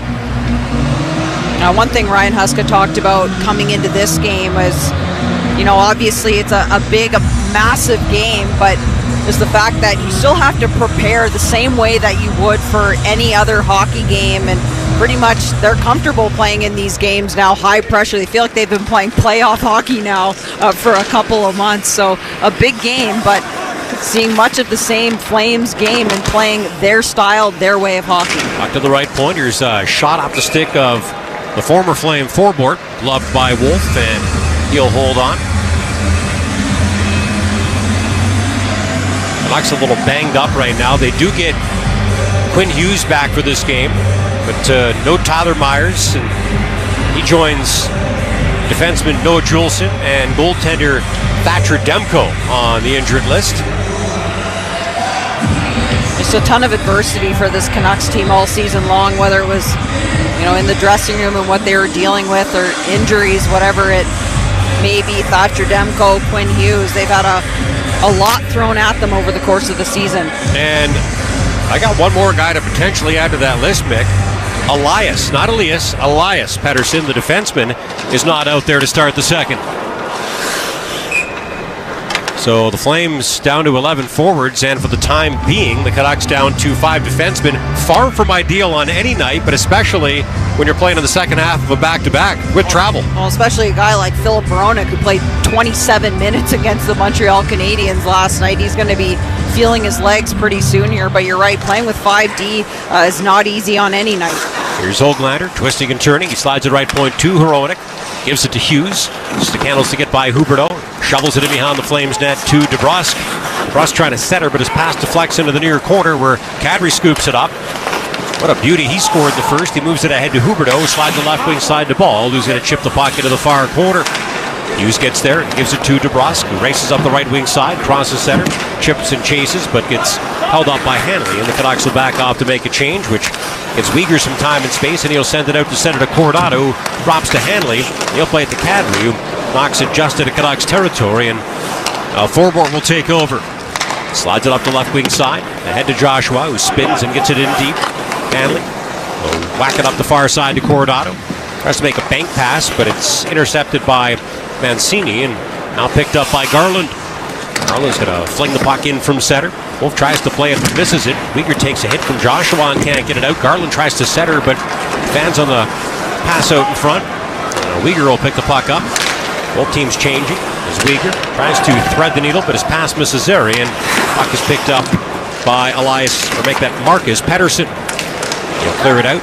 Bowman has it knocked off his stick, and now Besser will grab it, reverse it back to Hughes. Hughes back in the lineup after missing the last 4 games with an undisclosed injury. Moves it rink wide ahead to Hedl. Hedl spins into the far corner and now gets bumped off the puck. It comes back to the right point. Here's a shot by Marcus Pettersson. It bounces around in front and off the outside of the Flames net. And now Hughes will handle it at the blue line and slide it into the high slot. As O'Connor drops it, Marcus Pettersson shoots it off Wolf and wide of the net. Hall trying to clear it out. Referee gets in Coleman's way as he tries to get the puck out of the zone. Now it squirts out in front. Bean will poke it ahead to Zeri, who slides the left wing side to Farabee, and he'll skate it into Canucks territory. Gets bumped off the puck by Hughes as Coleman goes flying in there in the forecheck and steals it and drops it. Anderson shoots it, and that shot gets blocked by Marcus Pettersson. Now it bounces just wide of the Canucks net. Close call there, but the Flames' 4th line on the ice try to do some damage. Or at least a variation of their 4th line, because Connor Zeri's been bumped up into the top 9, so they actually have Jonathan Huberdeau being double shifted right now. Yeah, I expect there to be a rotation to kind of round out that 4th line the rest of the game. Mick, as hard as it is to play with 5 defensemen, I don't think playing with 11 forwards is the worst thing in the world, because you can just double shift whoever's hot, right?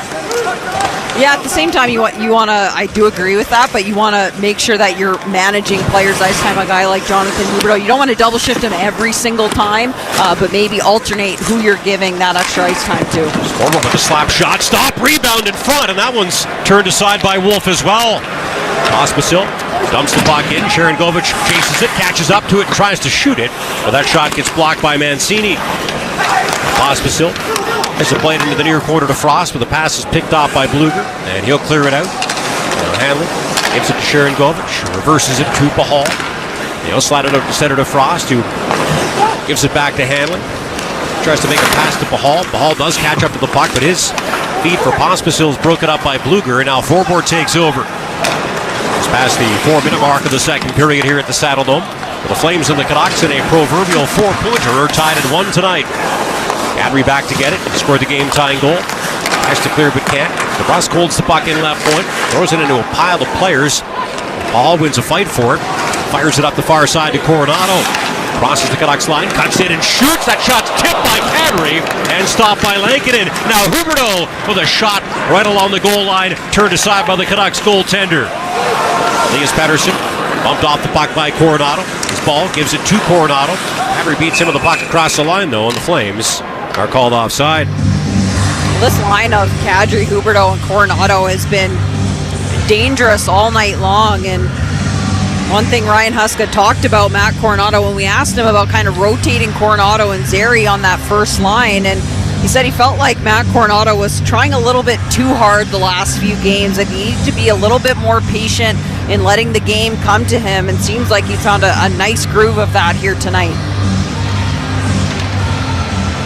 Mackenzie Weegar appears to have an equipment problem. He is sitting in the tunnel between the Flames bench and the dressing room, so hopefully he'll be back soon enough. As Flames have one of the best equipment managers in the business, Marky Pasquale. He'll fix him up. Now giveaway by Lankinen, but Coleman falls and can't get a stick on the puck. Garland will clear it out, but he's checked by Hanley, and Hughes will take over and back it up to Hronek. Hronek returns it to Hughes. Skates it across his blue line, and now the red line, and slides the left wing side to Suter, who's got the Canucks' only goal tonight. His far quarter, O'Connor tries to give it to Besser, but Hanley breaks up the pass, and now Pospisil will lift it off the glass and into the Canucks zone. Barabee chasing. It's Hedl who comes up with it. Hedl ahead to foreboard. Suicide passes. Pospisil had him lined up at foreboard. A big guy with a bounce off that body check as Rooney's going to bring it in for the Flames. Rooney, a sharp angle shot stopped by Lankinen. Now the puck's picked up by Hedl. Weaves his way out to center. And as the puck knocked off the stick smartly by Lomberg, and Rooney's going to bring it right back in. Rooney up the left side with a shot. I think it's blocked by Hedl. And now Hedl will pick up the puck, take a hit from Lomberg, and give it to Oman, and he'll knock it into Flames territory. Just past the 6-minute mark of the second period here at the Saddle Dome, where it's still 1-1. Luger trying to clear Kent. Now Oman will pick it up and skate it out. Crosses the red line and flips it into the far corner. Weegar chasing. Sherwood had him lined up. Weegar gets out of the way as Luger now takes a hit from Kadri, and Weegar picks the puck up, skates it up the left wing side before giving it to Coronado, who shoots it in from center. What a great shift by Ryan Lomberg. He was just all over the ice, really physical, finishing every single check. Hoglander will cross the red line, and now the Flames blue line. Hoglander goes wide on ball. One hand on his stick, protects the puck, spins, and now center. Sherwood with a one-timer off the body and wide of Wolf's net. Puck to the left point to Hughes, who slides it across. Now Hronek, near circle to Hoglander with a shot, stopped and held by Wolf. And we'll have a face-off coming up to his right. When we come back, 13:05 to play in the second period here at Scotiabank Saddledome. Pia Suter gave the Canucks a 1-0 lead. Nazem Kadri tied the game for the Flames before the end of the first. But unfortunately, Michael Backlund has left this hockey game with an upper body injury and will not be back. It is the Flames 1 and the Canucks 1 in the biggest game so far this season for both sides. Back with more of this Pacific Division fight in a moment. This is Calgary Flames Hockey on Sportsnet 960 and streaming on the Sportsnet app. On air and online, this is your home of Calgary Flames Hockey. Brought to you by Alberta Ford Dealers and Shane Holmes. Sportsnet 960, The Fan. Alpine News Network is here live with one of our superheroes. Joe and Lucy needed a new roof and reached out to Alpine Credits. I flew over to help them with a home renovation loan. I suggested they transform their house into a giant robot head, beams that shoot from the eyes. Pew, pew! Instead, they just went with shingles. But it's pretty glorious. Own your home? Need a loan? Alpine Credits can help. Alpine Credits, where homeowners get approved. It's always beautiful outside with Green Drop. Hi, I'm Peter Marr.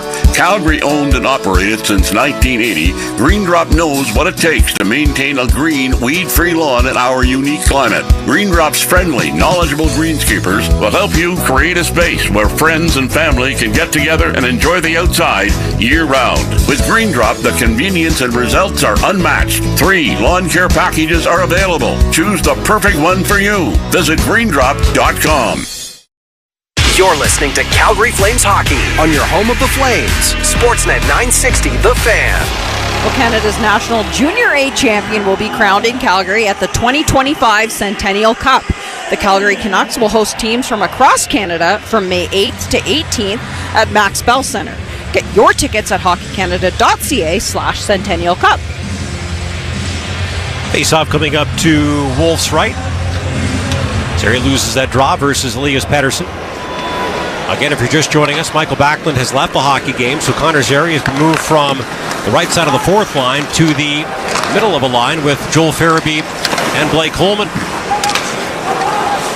Zary will knock the puck towards the Canucks net. It's picked up by Elias Pettersson, but he gives it away to Zary. Zary walks into the near corner, takes it behind the net, and tries to center it, but his pass is off the back of Lankinen's net. And Anderson does hold the puck in, and now rim it around to the left point to Ball, who slaps it towards the net. He had Zary ducking there as the puck, it's a ricocheting off the end boards by Anderson, and it slides down the ice. Wolf will tee it up for Farabee, trying to stretch his goal streak to 3.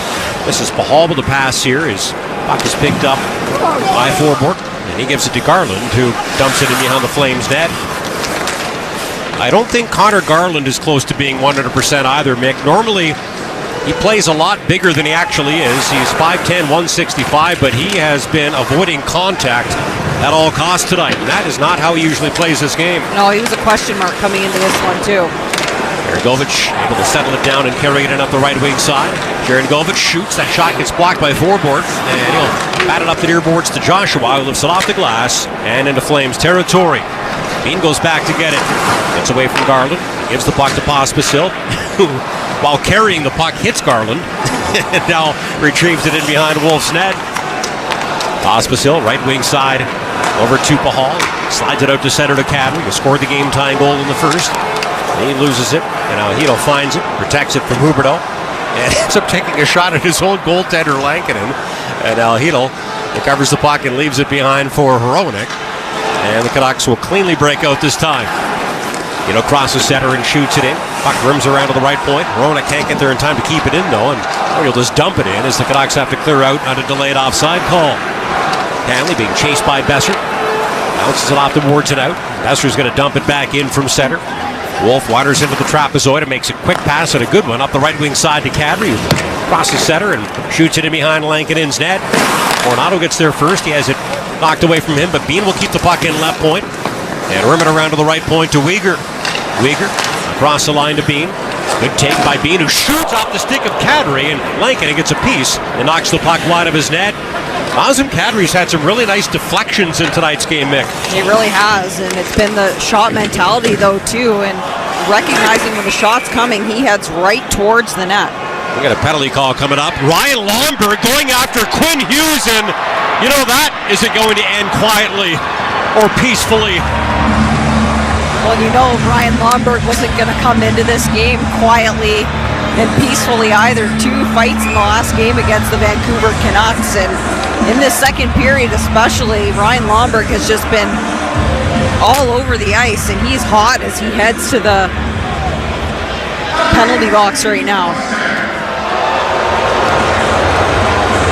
So the Canucks will head to a power play. The Flames to a penalty kill powered by Wolf Calgary. The wait is over.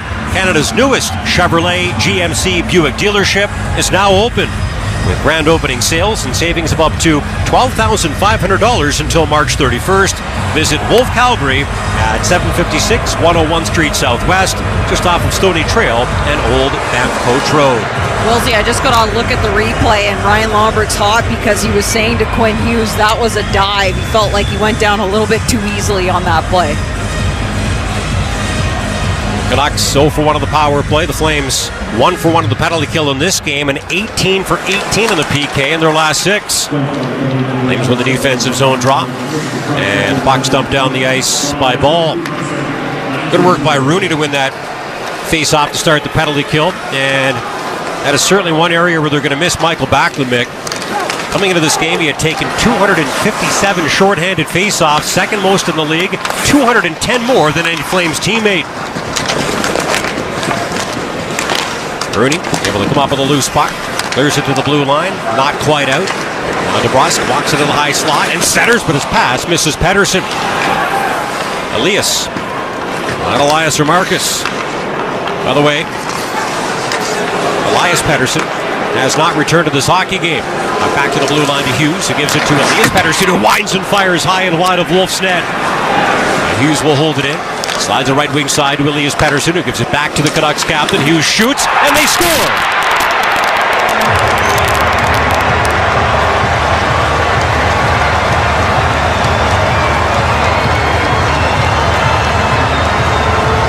Quinn Hughes took the shot, and it looked like Jake DeBrusk tipped the puck past Dustin Wolf. The Canucks score a power play goal and take a 2-1 lead. Just not quite enough pressure from Kevin Rooney up at the top on Quinn Hughes. He gets the puck up at the blue line and pretty much walks right down the middle and is able to get a really good shot off. Not a guy who you want to give that much time and space, whether you're on the power play or 5-on-5. And yeah, Jake DeBrusk celebrated like it was his. That's a big goal for the Vancouver Canucks in this game. As they take their second 1-goal lead, Jake DeBrusk with his team-leading 23rd goal of the season. It's his 11th power play goal, too, and he's really struggled to produce and to score, as has the entire team, so that one will feel really good for him. Flames win the face-off at center. Hanley hustles back to pick up the puck behind his net. Slides it up the left wing side to Pospisil. Bounces it off Joshua's stick and ahead to Kadri. He's pickpocketed by Marcus Pettersson. He clears it out. Now Pospisil will pick it up. He's hooked off the puck by Suter, but Hanley will take over and work it near side to Uyghur, who gives it back to his partner Hanley, and here's that go-ahead goal. 23rd of the year. Assistant number 43, Quinn Hughes, and to number 40, Elias Pettersson. Now with the power play goal, 10:32. DeBrusk, Hughes, and Pettersson. Power play goal at 10:32. Pospisil will poke the pocket of the Canucks zone. The Flames are called offside of the play.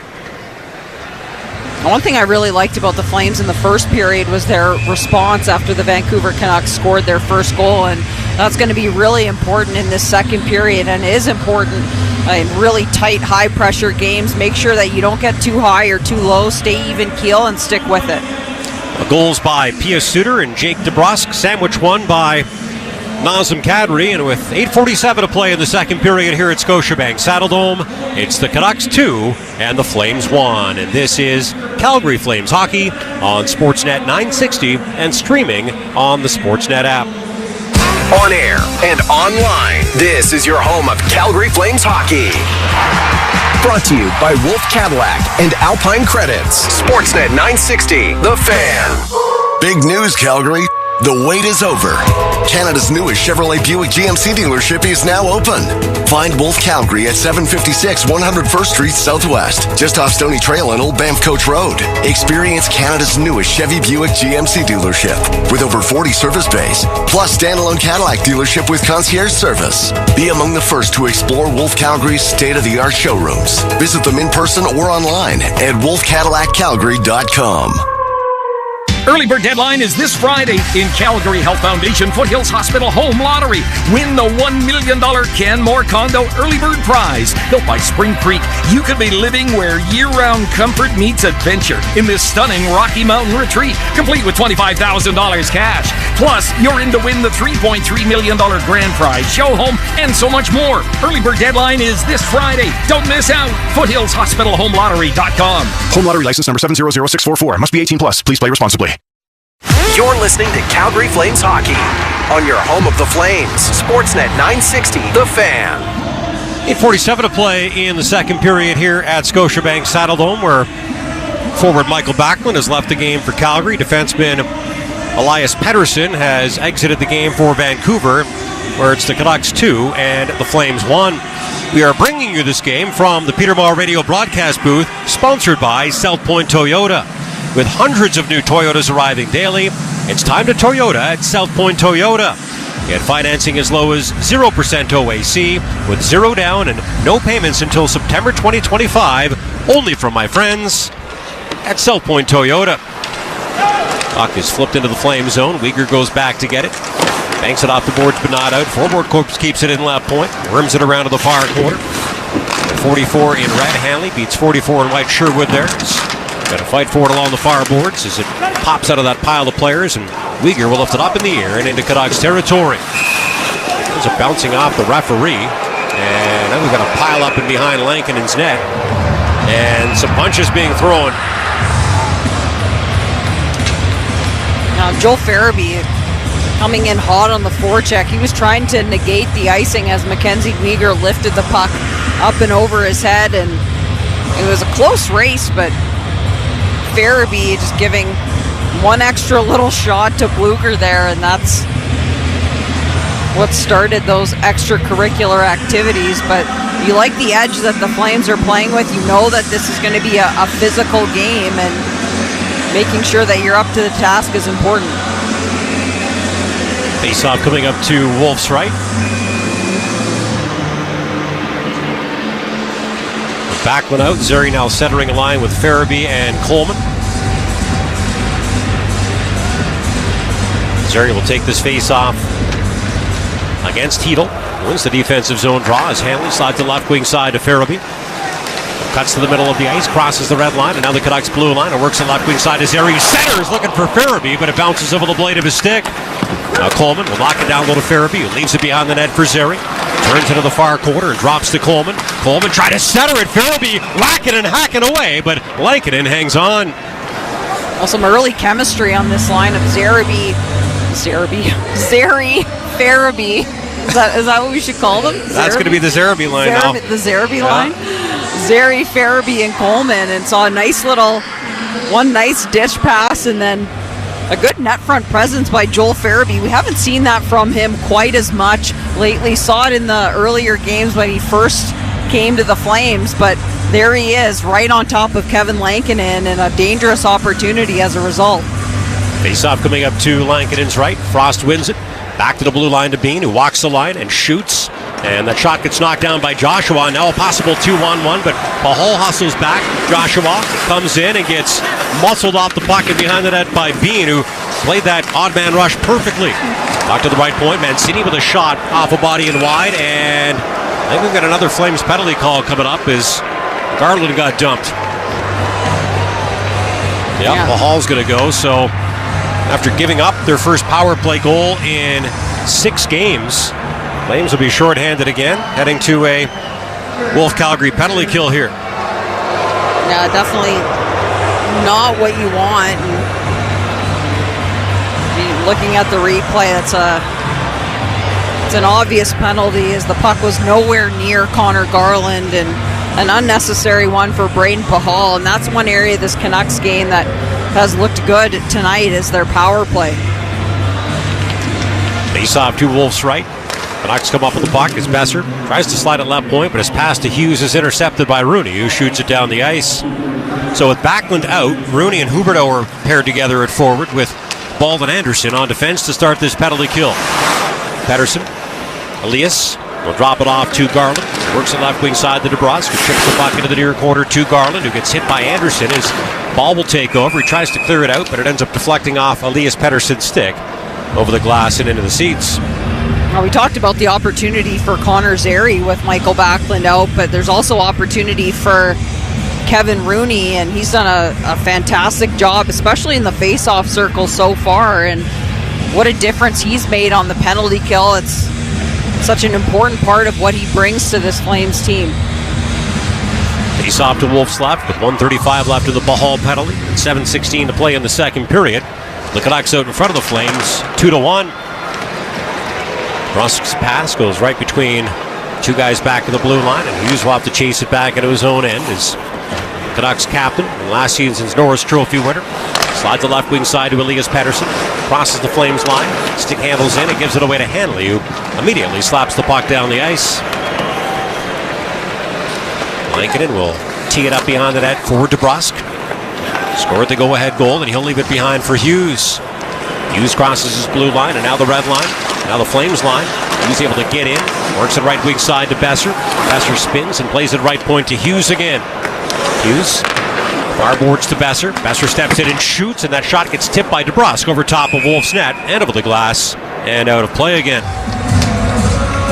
Well, the Flames doing a good job on this penalty kill and making sure that they're pressuring at their own blue line. Did a nice job of that and getting a clear, but then now just keeping the Canucks to the outside. And I mean, it's obvious how dangerous Quinn Hughes is. He's so unpredictable at the top of the power play if he's going to dish it or if he's going to shoot. Face-off coming up to Wolf's left. 46 seconds left in this Canucks power play now. Zerrini wins the draw versus Suter.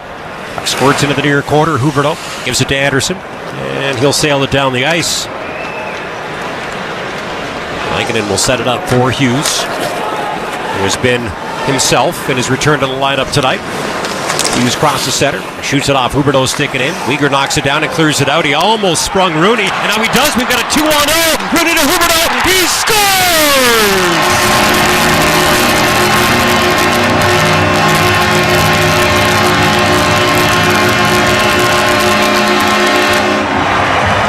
Jonathan Huberdeau bats the puck by Kevin Lankinen. The Flames score a shorthanded goal and tie this game at 2.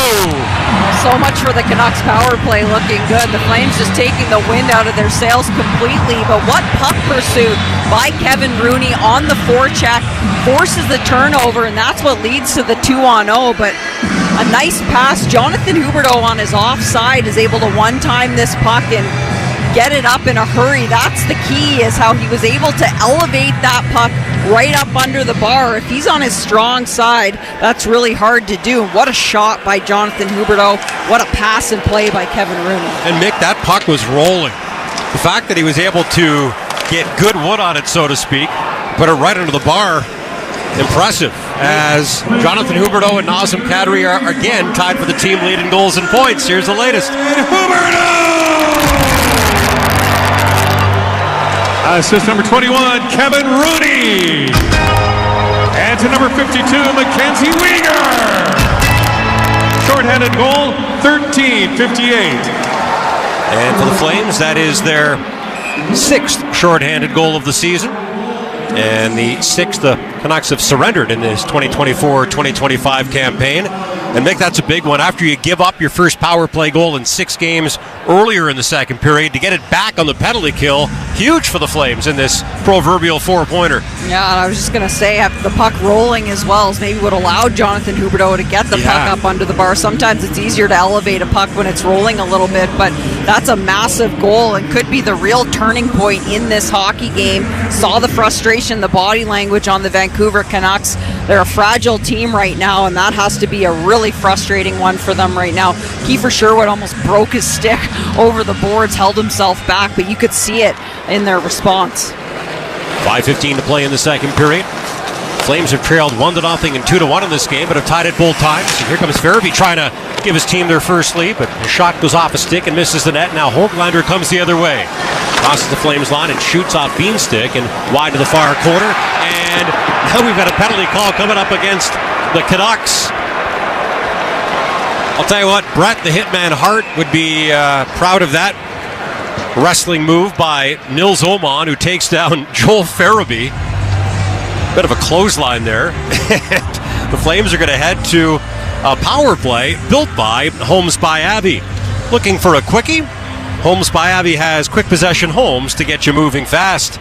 Visit homesbyabbey.com today. So now an opportunity, Mick, for the Flames, who certainly have some momentum after scoring that shorthanded goal, to score in the power play and take their first lead tonight. We'll come back with that Homes by Abbey power play in a minute. 4:58 to play in the second period here at Scotiabank Saddledome, where the Flames and the Canucks, in the biggest game of the season for both sides, are tied at 2. And this is Calgary Flames hockey on Sportsnet 960 and streaming on the Sportsnet app. On air and online, this is your home of Calgary Flames hockey. Brought to you by Canyon Plumbing and Heating and South Point Toyota. Sportsnet 960, The Fan. Hot tubs sure have changed over the past 25 years. Paradise Bay has Arctic spas that are now so efficient, you'll hardly notice a difference on your electric bill. Spa Boy Automated Water Care makes maintenance a breeze. Their spa's online technology allows for real-time monitoring and control from anywhere. Constant improvements in comfort and therapy will have you never wanting to get out of your Arctic spa. Come see what's new. You deserve it. Find your Arctic spa at goparadisebay.com. Hey, Paul Brandt here. I've said it before and I'll say it again. I'm proud to call myself an Albertan. You know, after years of touring this great province in my Ford F-150, I've learned the value of driving a tough, capable, smart truck. Whether you're working for the weekend or long-hauling it like I am, there's an F-150 for every Albertan, with plenty of options to choose from, like available Pro Power onboard. So if you're looking for a new truck, stop by your Alberta Ford dealer and tell them PB sent you.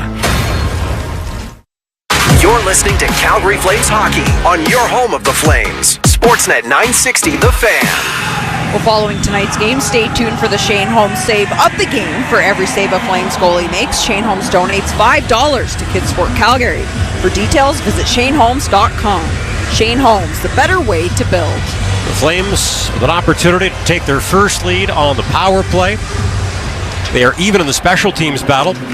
One power play goal against, one shorthanded goal for. See if the Flames can make it 1 for 2 on the PP and take a 3-2 lead tonight. Weegar, who leads the team in power play points with 17, will back it up to Frost, who crosses the red line. Now the Canucks blue line.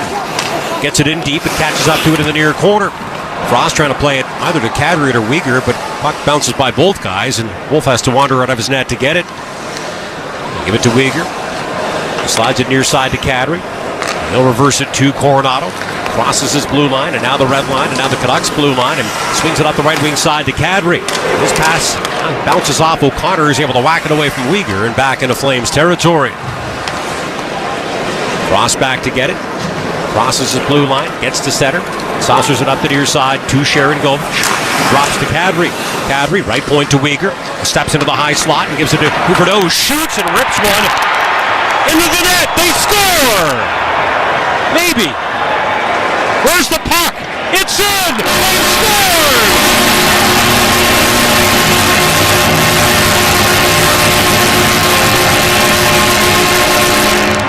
Jonathan Huberdeau fires a laser right into the top of the Canucks net.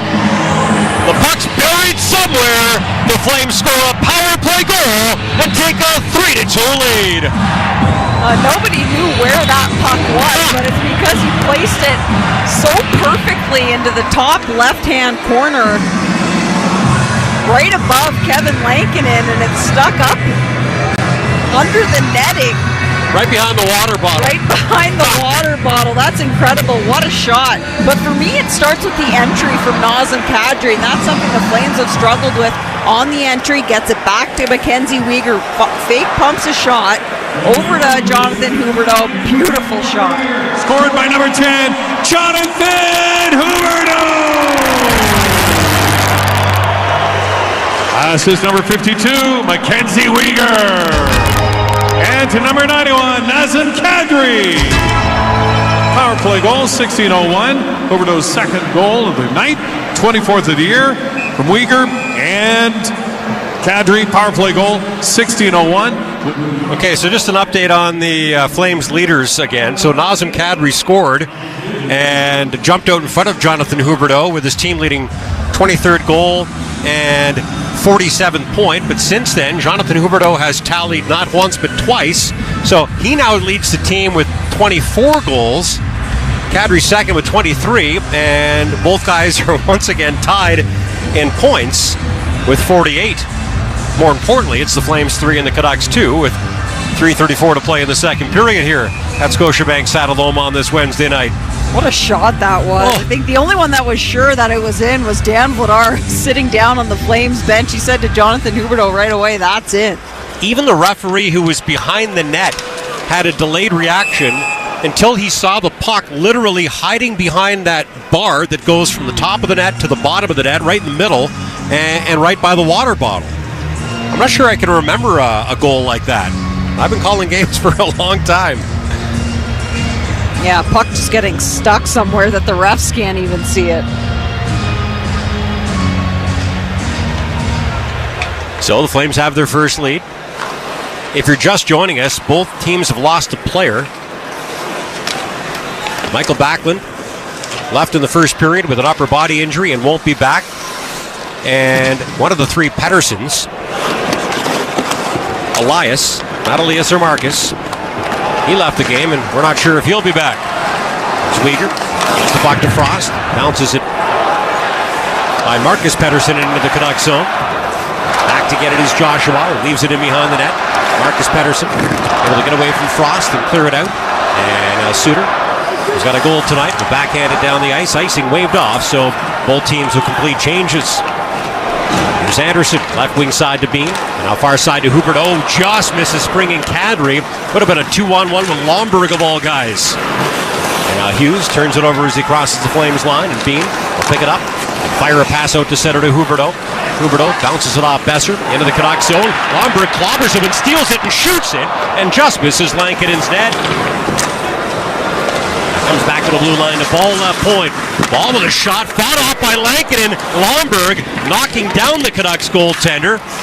And he has been an absolute menace in this game tonight for the Flames.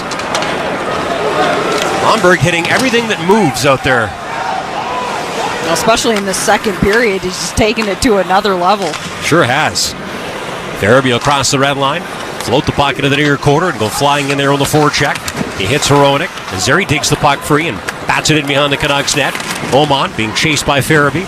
But forward grabs it, makes a good outlet pass to Bluger, bounces it off a skate and over to Oman. Crosses the red line, and now the Flames blue line. Dumps and chases. Oman hit by Bean as Anderson grabs the puck, clears it up the near boards but not out. Bluger rim it around up the far side to Marcus Pettersson. He drops to Sherwood. And he'll float it into the far corner where Bean's waiting for it. Tries to spring Farabee. It ends up bouncing by him, and that'll be an icing call on the Flames with 1:20 remaining in the second period. We thank you for tuning in to Calgary Flames hockey here on Sportsnet 960 The Fan. I'm Derek Wills alongside Megan Mickelson. Thanks to the rest of our broadcast crew, including our host Pat Steinberg, our reporter Logan Gordon, our in-arena board operator Tim Khalil, our in-studio board op Azam Alinanji, and our broadcast engineer Evan Cody. Face off to Wolf's right. Zeri lines up against Elias Pettersson. Certainly having a down season, Mick. Came into this game with 449 points in 465 NHL games, a 5-time 20, a 3-time 30 goal scorer. And this season just struggling to find his A game. 13 goals and 37 points in the first 58 games. Yeah, it's puzzling. You see flashes of brilliance from him, just really struggling overall, though. Flames on the attack, looking for a 2-tally lead before the end of 40. Sharangovich to Weegar with a shot, knocked down in front. Now Frost will chop it in behind the net to Pospisil. Pospisil held up along the end boards by Mancini. As Elias Pettersson takes a hit from Frost and makes a good pass to Hughes. He's being hassled by Pospisil and now hit by him as the Canucks clear it out. And now Pospisil takes down DeBrusk. He's been a wrecking ball too. Hughes will float the puck in behind the Flames net. Frost trying to clear it out, it's knocked down and held in by Höglander, but he gives it away to Coronado. Coronado trying to split the Canucks. Forbort and Hronek gets through but loses control of the puck and now gets wrapped up by Hronek as Höglander springs Garland. Garland trying to get in, cut off by Ball, who leads the league in stick check per game. And that was a beauty there to take away a chance from Garland. Comes Huberdeau in, he drops. Kadri shoots off Hronek's stick over the glass and out, and that will do it for what was a wild second period here at Scotiabank Saddledome. And the star of the show, Jonathan Huberdeau. It was 1-1 after one on goals by Pia Suter and Nazem Kadri, and then 3 special teams goals in the second period. So Jake DeBrusk scores his team-leading 23rd on the power play at 10:32 to make it 2-1 Vancouver. But the Flames get that goal back with the Canucks on the power play. They score a shorthanded goal at 13:58. Jonathan Huberdeau is team co-leading at 23rd of the season, ties the game at 2. And then a weird one at 16:01. Jonathan Huberdeau with the second goal of the period and of the game, and team leading 24th of the season. A shot that was so good, I'm not sure that outside of a handful of people in the building, anybody knew it was actually in the net. It was stuck in the back of Kevin Lankinen's net. Just a perfectly placed shot by Jonathan Huberdeau. Gives the Flames their first lead of this hockey game. It is Calgary 3, Vancouver 2 through 2 periods of play. Here's the situation. The Flames are 1 point ahead of the Canucks in the fight for the second wildcard spot in the Western Conference, final playoff spot in the conference, and they have 1 game in hand. So, Mick, this game's big for the Flames, probably even bigger for the Canucks, and Calgary leads Vancouver by a goal following 40 minutes. And I love that second period from the Flames in particular. Another great response when they were down 2-1, and that's a massive power play goal to put them up in this third period. And the Canucks are going to be tired. You can see the fatigue starting to settle in on their side, and oftentimes when you get tired, it's your execution that starts to fall off, and you can see it from the Canucks a little bit right now. It's important for the Flames to get the next goal and continue to build. Yeah, a back-to-back for the Canucks with travel from Vancouver to Calgary after their 4-2 loss to the Canadiens last night. As for the Flames, they haven't played since Saturday. They're as fresh as a daisy. Now, they are down to 11 forwards. Michael Backlund left this game. The Canucks down to 5 defensemen as Elias Pettersson exited this contest. So both teams a little bit banged up. We'll see where this game goes in the third period. But before that, it is time for our Prairie Honda second intermission as we send it over to Pat Steinberg. Okay, so the Flames in the spot that I think that we all knew that they really wanted to be, with a lead going into the third period on the second half of back-to-back for the opposition. Flames have the Canucks, I think, where they'd like them, but still 20 miles to go on this Wednesday night. Our second intermission brought to you by Prairie Honda. Need more power and efficiency in your lineup? Meet the 2025 Honda CR-V Hybrid with rates from 2.49%. Visit prairiehonda.ca.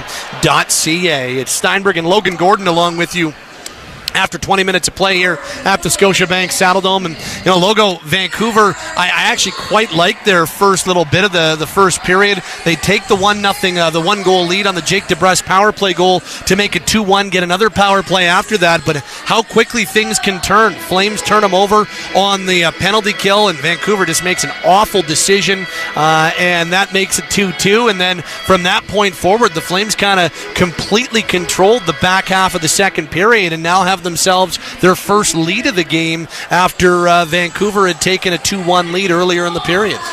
Yeah, that's not how you wanted to end that second period if you were Vancouver. You came into this with, even early on in the second, you had found yourself with a 1-goal lead, and they didn't really do much to build on that. I thought the Flames were actually the better team after Vancouver took their first lead, or the second lead of this game, I thought, and that's never what you want to do. You want to try to build on that if you're Vancouver. Instead, they take a step back, and the opportunity, like you said, on the power play to go up 3-1 in this game, they wind up just getting too lackadaisical with it, and it winds up hurting them. Yep. Okay, so on the Flames side of things, lots to like.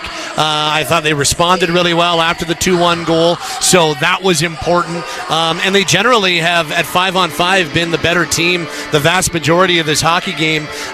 Flames have allowed just 2 slot opportunities from the Canucks at 5-on-5. Flames have a 61% edge in the shot share at 5-on-5. Shot attempt 36-23 in favor of the Flames. This is the type of game that they want to play. Where they don't give up a whole lot. The goals they have given up have both been deflections. If you're the Flames, I think you're pretty happy with where you are. On top of the score, I think you're pretty happy with how you are, how you're playing, and where you are going into this second intermission. Yeah, honestly, stay out of the box a bit in the third period. Make sure you're controlling your emotions. There's a lot of hatred between these two teams right now. Both ends of the period, they've spent a good couple minutes making sure that the other team knows how they feel about them. But if you're the Flames, keep it between the whistles, and this game's yours. You've been the better team 5-on-5. Obviously, when 43 is back in the lineup, they're a more dangerous team Vancouver is on the power play. We've seen what he can do already tonight. If you can keep this thing to in between the whistles at 5-on-5, you shouldn't have any problem. You've had 3 days off. They're coming on the back half of a back-to-back where they haven't been good. 3-4-2. Yeah, they're 1-6. Third periods are their worst goal differential-wise for the Canucks. Flames just need to keep it on the rails, and they should be able to ride this home. And it has been one of those nights where it's been pretty emotional. And I think at times the Flames have maybe been a little too emotional. They know the stakes of this game. They've been talking about this being a big game. I mean, the Braden Pahal penalty that actually turned into the game-tying goal, shorthanded for the Flames, but that's kind of a over-aggressive, overzealous play that didn't need to happen. Even the Lomberg one was one that you probably didn't need to take. It just feels like at times, and they reined it back in the back half of the second period, and I don't even blame them. You'd much rather them be over-invested than the opposite, but there have been a couple of those moments in this game where the emotion and the stakes and this being a really big night feels like maybe it's gotten the better of a couple of heads, and yet they've still got the 1-goal lead. So to your point, if you can keep that under control in the third period, you're in really good shape. I think that's got to be the mindset for this team, because I just think when everything's been equal, when it's been 5-on-5, you just tell me who the better team has been playing hockey tonight. It's been the Calgary Flames. Maybe the Vancouver Canucks have gotten the better of the chirping between the two, or maybe they've gotten a better one on Ryan Lomberg, I guess. But if you're the Calgary Flames, at the end of the night, if you take home the 2 points, that's all that matters. And that's the best way to win over any war of words with the Vancouver Canucks, is that you took home 2 points. So as long as they find a way to do that, they should be in good shape. 0-19-4 are the Canucks this season when trailing after 40 minutes of play. 0 wins, and only 4 times they've pushed it to extra time. So this is not a situation the Canucks are very good in. So if you're the Flames, that killer instinct and mentality of not only go put your foot on the throat for the third period, but also in this playoff race and really give yourself a nice cushion the rest of the way, that could be really important for the Flames. This is a really big third period coming up. In a third period, they're going to have to play without Michael Backlund. He's only played a few minutes in this game. Backlund left with about 8.5 minutes to go in the first period. 2:58 total for him. Played less than 3 minutes, yeah. We're thinking it was that hit that he sustained from Marcus Pettersson that maybe knocked him out of this game. We know he's been dealing with something. We know he's been battling through something, and you wonder if this is the thing that finally just knocks him out, even if it's for the one game. But obviously, long term, you hope it's just tonight. But as you're trying to shut down a game, one of your most important players, that is going to be a factor in the third period. And one of the guys that I think Ryan Huska trusts the most, if this is still a 1-goal game late in the third period, right? I mean, more times than not over his Flames career, that's where Michael Backlund has excelled the most. And I think given the stakes in this game, if this is a tight one down in the last couple minutes and you're looking for who's going to come over the ice to win a key defensive zone draw, Ryan Huska might have to go to an option he's not used to, because it's so easy to just go to 11 and put him out there with 20 and whatever, Farabee now or whoever it's been over the years, and know that they were going to likely shut it down for you. That's not going to be an option tonight. So I think if you're the Flames, you would like it to be a case where maybe you have a bigger cushion than that, because it's not going to be easy without number 11. We already know what this team's depth is like down the middle. So third straight really noticeable game, maybe fourth straight really noticeable game for Joel Farabee. He's played well here tonight, hasn't he? He absolutely has, and I like it. Dive 2 feet into a rivalry for your new team. He wasn't a part of this team early on in the year when the bad blood really started between these two teams, but he's gotten his fair share of it here. I don't think he's overly enamored with anybody in white and blue tonight, so you like to see that emotion from him. It was a slow start for Joel Farabee here in Calgary, but as he's found his legs, as he's found his confidence, he's been really noticeable, and surprise, surprise, it comes with the two guys that generally do that for you here in Calgary, and usually Backlund and Coleman. Okay, so the Canucks on the second half of back-to-back trail the Flames by 1. Can the Flames close this one out? That's what we'll find out in period number 3 in a few minutes. Right now, we're after 40 minutes of play. Pat Steinberg, Logan Gordon, live in the Peter Maher broadcast booth, brought to you by South Point Toyota. Hundreds of new Toyotas are arriving daily and on sale now, including executive-driven demos. It's time to Toyota under the tower at South Point Toyota. This is Calgary Flames hockey on Sportsnet 960 The Fan. On air and online, This is your home of Calgary Flames hockey. Brought to you by Homes by Abbey and Country Hills Ford. Sportsnet 960, The Fan. Country Hills Ford, Brent speaking. Hey Brent, it's your wife Jody on line 2. Oh, hey, what's up? I'm looking for a quickie. A quickie? Now? Brent, I'm talking about a quick oil change. You bet, because at Country Hills Ford, we now offer no appointment express lane service. Fast, friendly, and convenient. Drive in for your no appointment oil change today at Country Hills Ford. Only minutes from the Calgary Airport. Breaking story from Alpine News Network. Jan owns a home and a restaurant fusing French and Mexican cuisine. But she is fusing no more because her ovens have gone kaput. She heard about Alpine Credits, who sent over their speediest superhero. And Dash was approved for a business loan to fix her ovens. The hero even had some of her poutine nachos. Yum! Own your home? Need a loan? Alpine Credits can help. Alpine Credits, where homeowners get approved.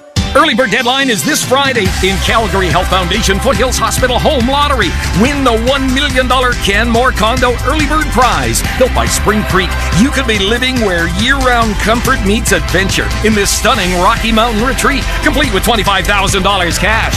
Plus, you're in to win the $3.3 million grand prize, show home, and so much more. Early bird deadline is this Friday. Don't miss out. FoothillsHospitalHomeLottery.com. Home Lottery license number 700644. Must be 18 plus. Please play responsibly. This season, elevate your drive with Spring into Audi at Glenmore Audi. Discover limited time offers on 2025 Audi models with Audi Care Maintenance plans included. Get lease rates from 0.48% on select models and savings up to $3,500 in Audi credits on select Q7s. But just like Spring, these offers won't last forever. Hurry in before March 31st. Glenmore Audi, your locally owned Audi dealership. Visit GlenmoreAudi.com. On air and online, this is your home of Calgary Flames hockey. Brought to you by Country Hills Toyota and Green Drop. Sportsnet 960, The Fan.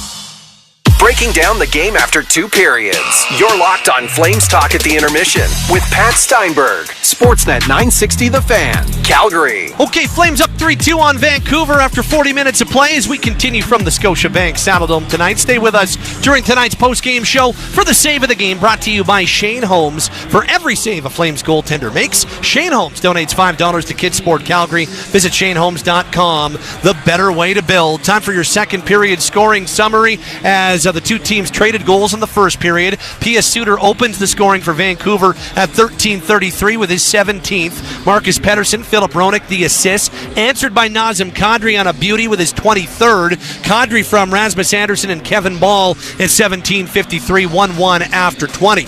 In the second period, Vancouver takes their second lead. Power play redirect from Jake DeBrusk makes it 2-1 Canucks. His 23rd from Quinn Hughes and Elias Pettersson at 10:32. Power play goal, Canucks had a 2-1 lead, but again, a short-lived lead because back on the power play were the Canucks, but they weren't the ones scoring this time. Hughes crosses center, shoots it off. Huberdeau sticking in. Weegar knocks it down and clears it out. He almost sprung Rooney, and now he does. We've got a 2-on-0. Rooney to Huberdeau. He scores! Jonathan Huberdeau bats the puck by Kevin Lankinen. The Flames score a shorthanded goal and tie this game at 2. Still not exactly sure what the Canucks were doing on that, but it doesn't matter. Flames get a 2-on-0 and bury it to make it 2-2. Huberdeau's 23rd, shorthanded from Kevin Rooney and Mackenzie Weegar at 13:58. We had a 2-2 tie. Then Nils Åman takes a holding penalty. Flames to the power play as they look for their first lead. Kadri, right point to Weegar, steps into the high slot and gives it to Huberdeau, shoots and rips one. It's in! They've scored! Jonathan Huberdeau fires a laser right into the top of the Canucks net. The puck's buried somewhere. The Flames score a power play goal and take a 3-2 lead.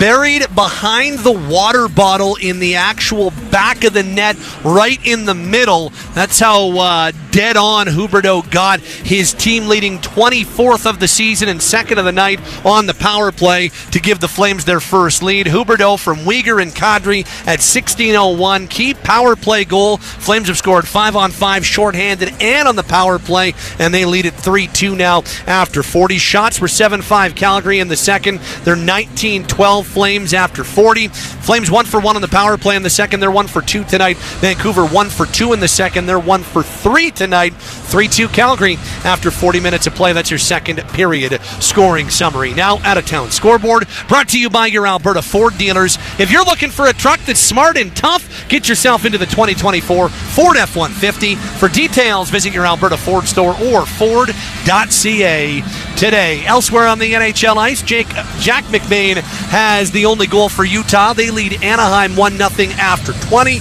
Late first period, Brandon Montour's 14th has Seattle up 1-0 on Montreal. One final score from earlier. How about a 5-point night for Patrick Kane as the Detroit Red Wings beat up on the Buffalo Sabres 7-3. Your final score. That's a big win for the Red Wings. And that's your out-of-town scoreboard brought to you by your Alberta Ford dealers. While the Flames have scored the last two and for the first time tonight have themselves a lead, a pair from Jonathan Huberdeau, and that's why it is 3-2 Calgary after 40 minutes of play. That'll wrap us up in our second intermission, which has been brought to you by Prairie Honda. Derek Wills, Megan Mickelson standing by. They've got third period play-by-play around the corner. Kadri and a pair from Huberdeau for the Flames. DeBrusk and Suter for the Canucks.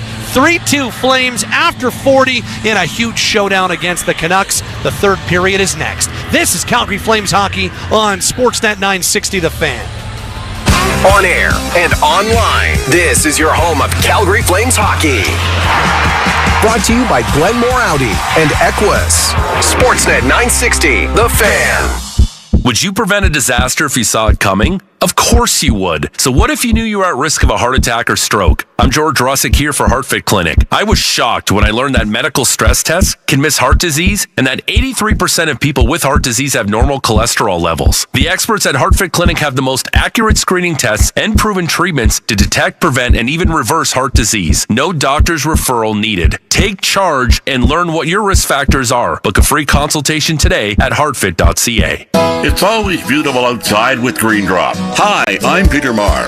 Calgary owned and operated since 1980, Green Drop knows what it takes to maintain a green, weed-free lawn in our unique climate. Green Drop's friendly, knowledgeable greenskeepers will help you create a space where friends and family can get together and enjoy the outside year-round. With Green Drop, the convenience and results are unmatched. 3 lawn care packages are available. Choose the perfect one for you. Visit greendrop.com.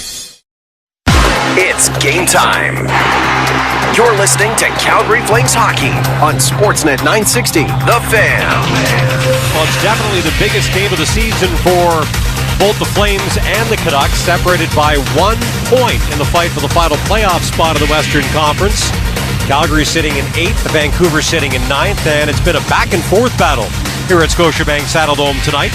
The Canucks had 1-0 and 2-1 leads on goals by Pia Suter and Jake DeBrusk, but Flames tied the game at 1 on Nazem Kadri's team leading 23rd, and then at 2 on Jonathan Huberdeau's team co-leading 23rd.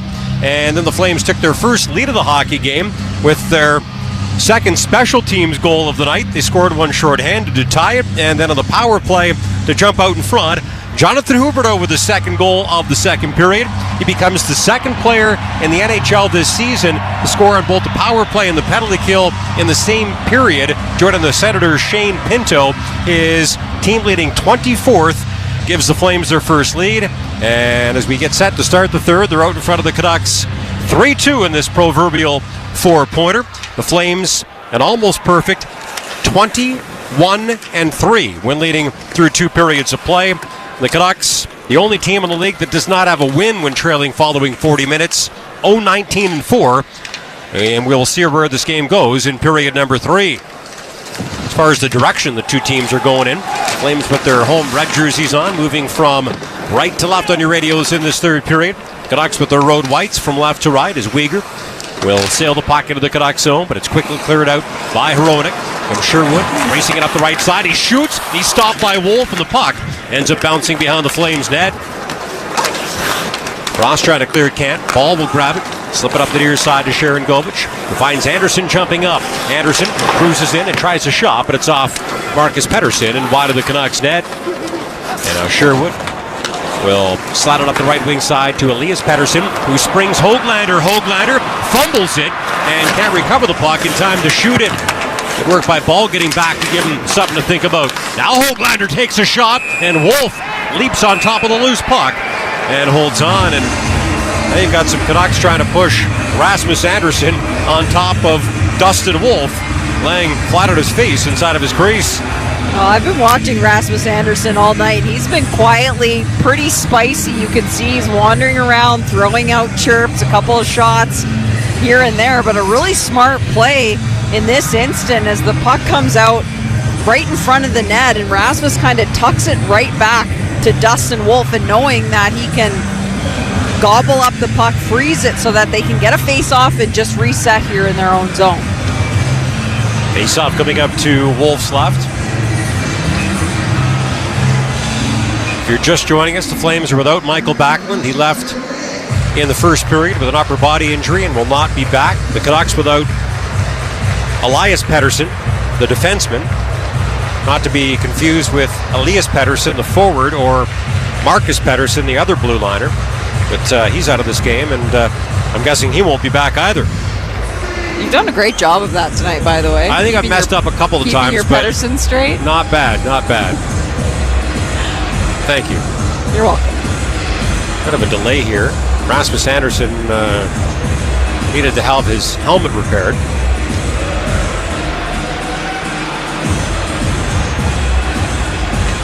Faceoff coming up to Wolf's left as Andersson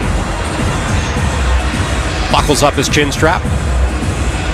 Kadri will take the draw versus Elias Pettersson.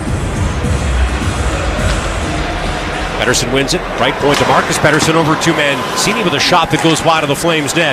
Now DeBrusk rims it around to Marcus Pettersson. Plays it near corner to Elias Pettersson. Leaves it in behind the net for Höglander. Walks into the far corner. Turns back to the blue line. Stops.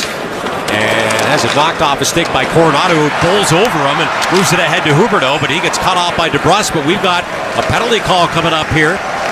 And the Flames are going to head back to a Holmes by Avi power play. And Mick, when you keep your feet moving like that, good things tend to happen.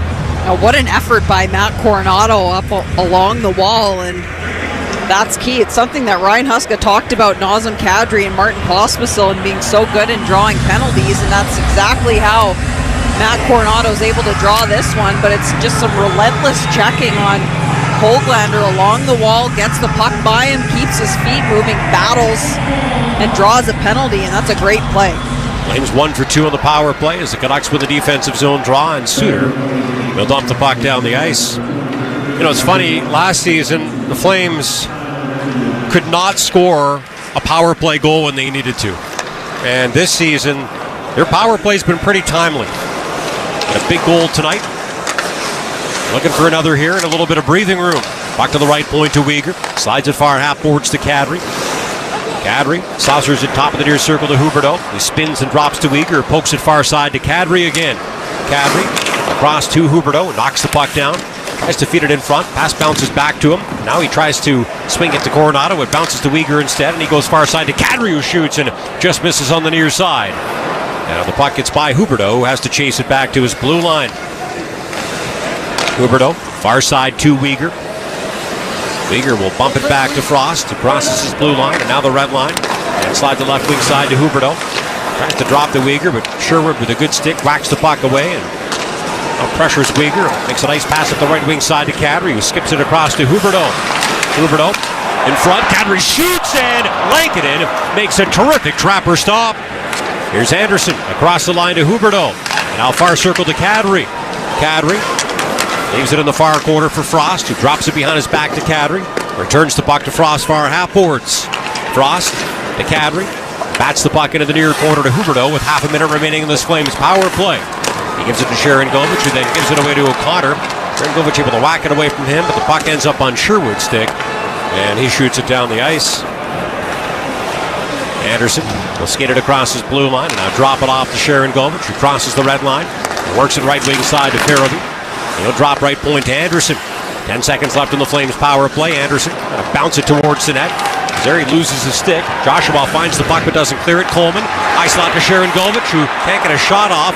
And we're going to fight forward in the far corner as Garland is hit by Coleman. Coleman digs the puck out of Garland's skates. Flames are not on the power play anymore, but they're still buzzing here, looking for a 4-2 lead as Hoaglander finally relieves the pressure, clearing it out, and now dumping it in from center. A lot of good things for the Flames in this game, but Mick, I don't know if you see it the same way, but through my eyes, Yegor Sharangovich is still really struggling right now. Yeah, he is. In that instance, he needed to shoot the puck and took an extra second with it, just some hesitation there. Confident players tend to shoot the puck. Unconfident ones tend to try to do too much with it. Hopefully he can find his scoring touch again. Led the team in goals and finished second in the team in points last season. We know he's got it in him. Flames on the forecheck. Lomberg rims it around up the far side to Kadri. Kadri trying to backhand it in. Bouncing into the near corner. Ball sneaks it off the left point. Picks the puck up and slides it down low to Lomberg. Does a little twisting and turning and centers it. Kadri tries to shoot it off the heel of his stick.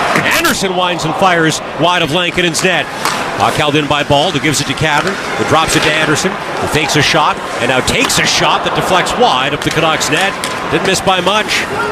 Ball will get it in deep again as Hughes takes over down low. Canucks captain, playing for the first time in 5 games, has been good tonight, but Mick, not quite himself. He is not 100%, but you got to give the guy credit for sucking it up and playing in his team's biggest game so far this season. Yeah, he's made some really strong plays nonetheless, but I would agree. With a shot that bounces off the tip of Wolf's trapper. And now Kadri will lift it off the glass and out. What's the worst injury you played through in your career? A broken hand. Ouch. In the gold medal game at the 2014 Olympics. A broken hand, but also after I had my son Calder, I had 2 pulled groins, bursitis in my shoulder, and tendonitis in both my wrists. So that was no fun either. But it's amazing when you're playing through injuries just how much the adrenaline carries you. And you think about it when you can feel it on the bench or after games or before games. But once you get into the game, you tend to kind of forget about it a little bit.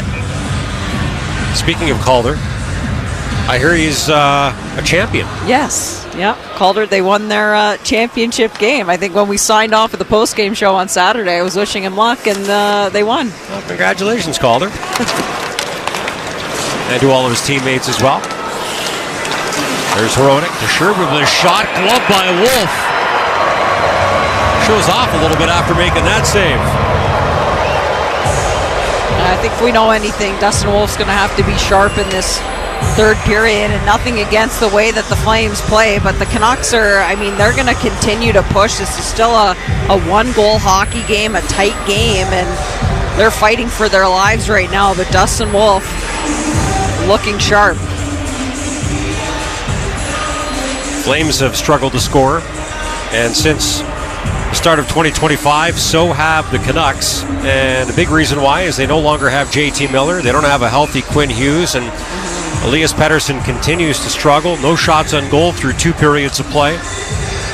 Same with Brock Besser. Yeah. He's really struggled without JT Miller, and obviously played with him the most, but they haven't been able to find a centerman for him. He didn't even have a shot attempt in the first 40 minutes, Mick. We've got a penalty call coming up. There have been some surprising comments that have come out of Vancouver from members of their management team this season.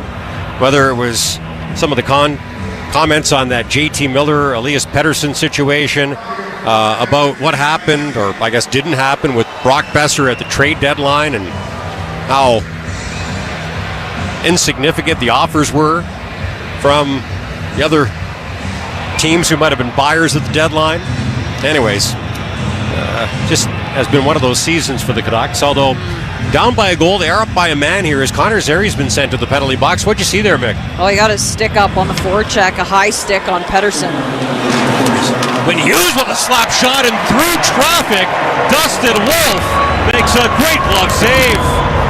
A great job by Dustin Wolf to see this shot through traffic, but also Kevin Ball, who's net front with Brock Besser, and Besser's right on top of Wolf, and Ball it's always a challenge. Do you front the shot? Do you stay off to the side? Kevin Ball stays off to the side, but then ties up Brock Besser in case the rebound pops out in front.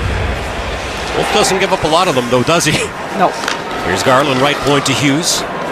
Hughes will walk the line and slide it near side. Elias Pettersson, a shot whacked just wide by Garland.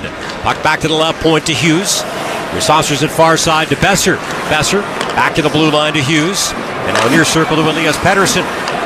Pettersson attacking the puck from Huberdeau. Pettersson backs into the near corner and now plays it back to the blue line to Hughes and gets it back again. Elias Pettersson shoots. Wolf at the save. There is a rebound, but Anderson clears it. He doesn't get it out, though. Here's Elias Pettersson walking into the near circle. He gives it to DeBrusk with a shot. Stopped by Wolf. And this time there's no rebound. The Flames rookie goalie.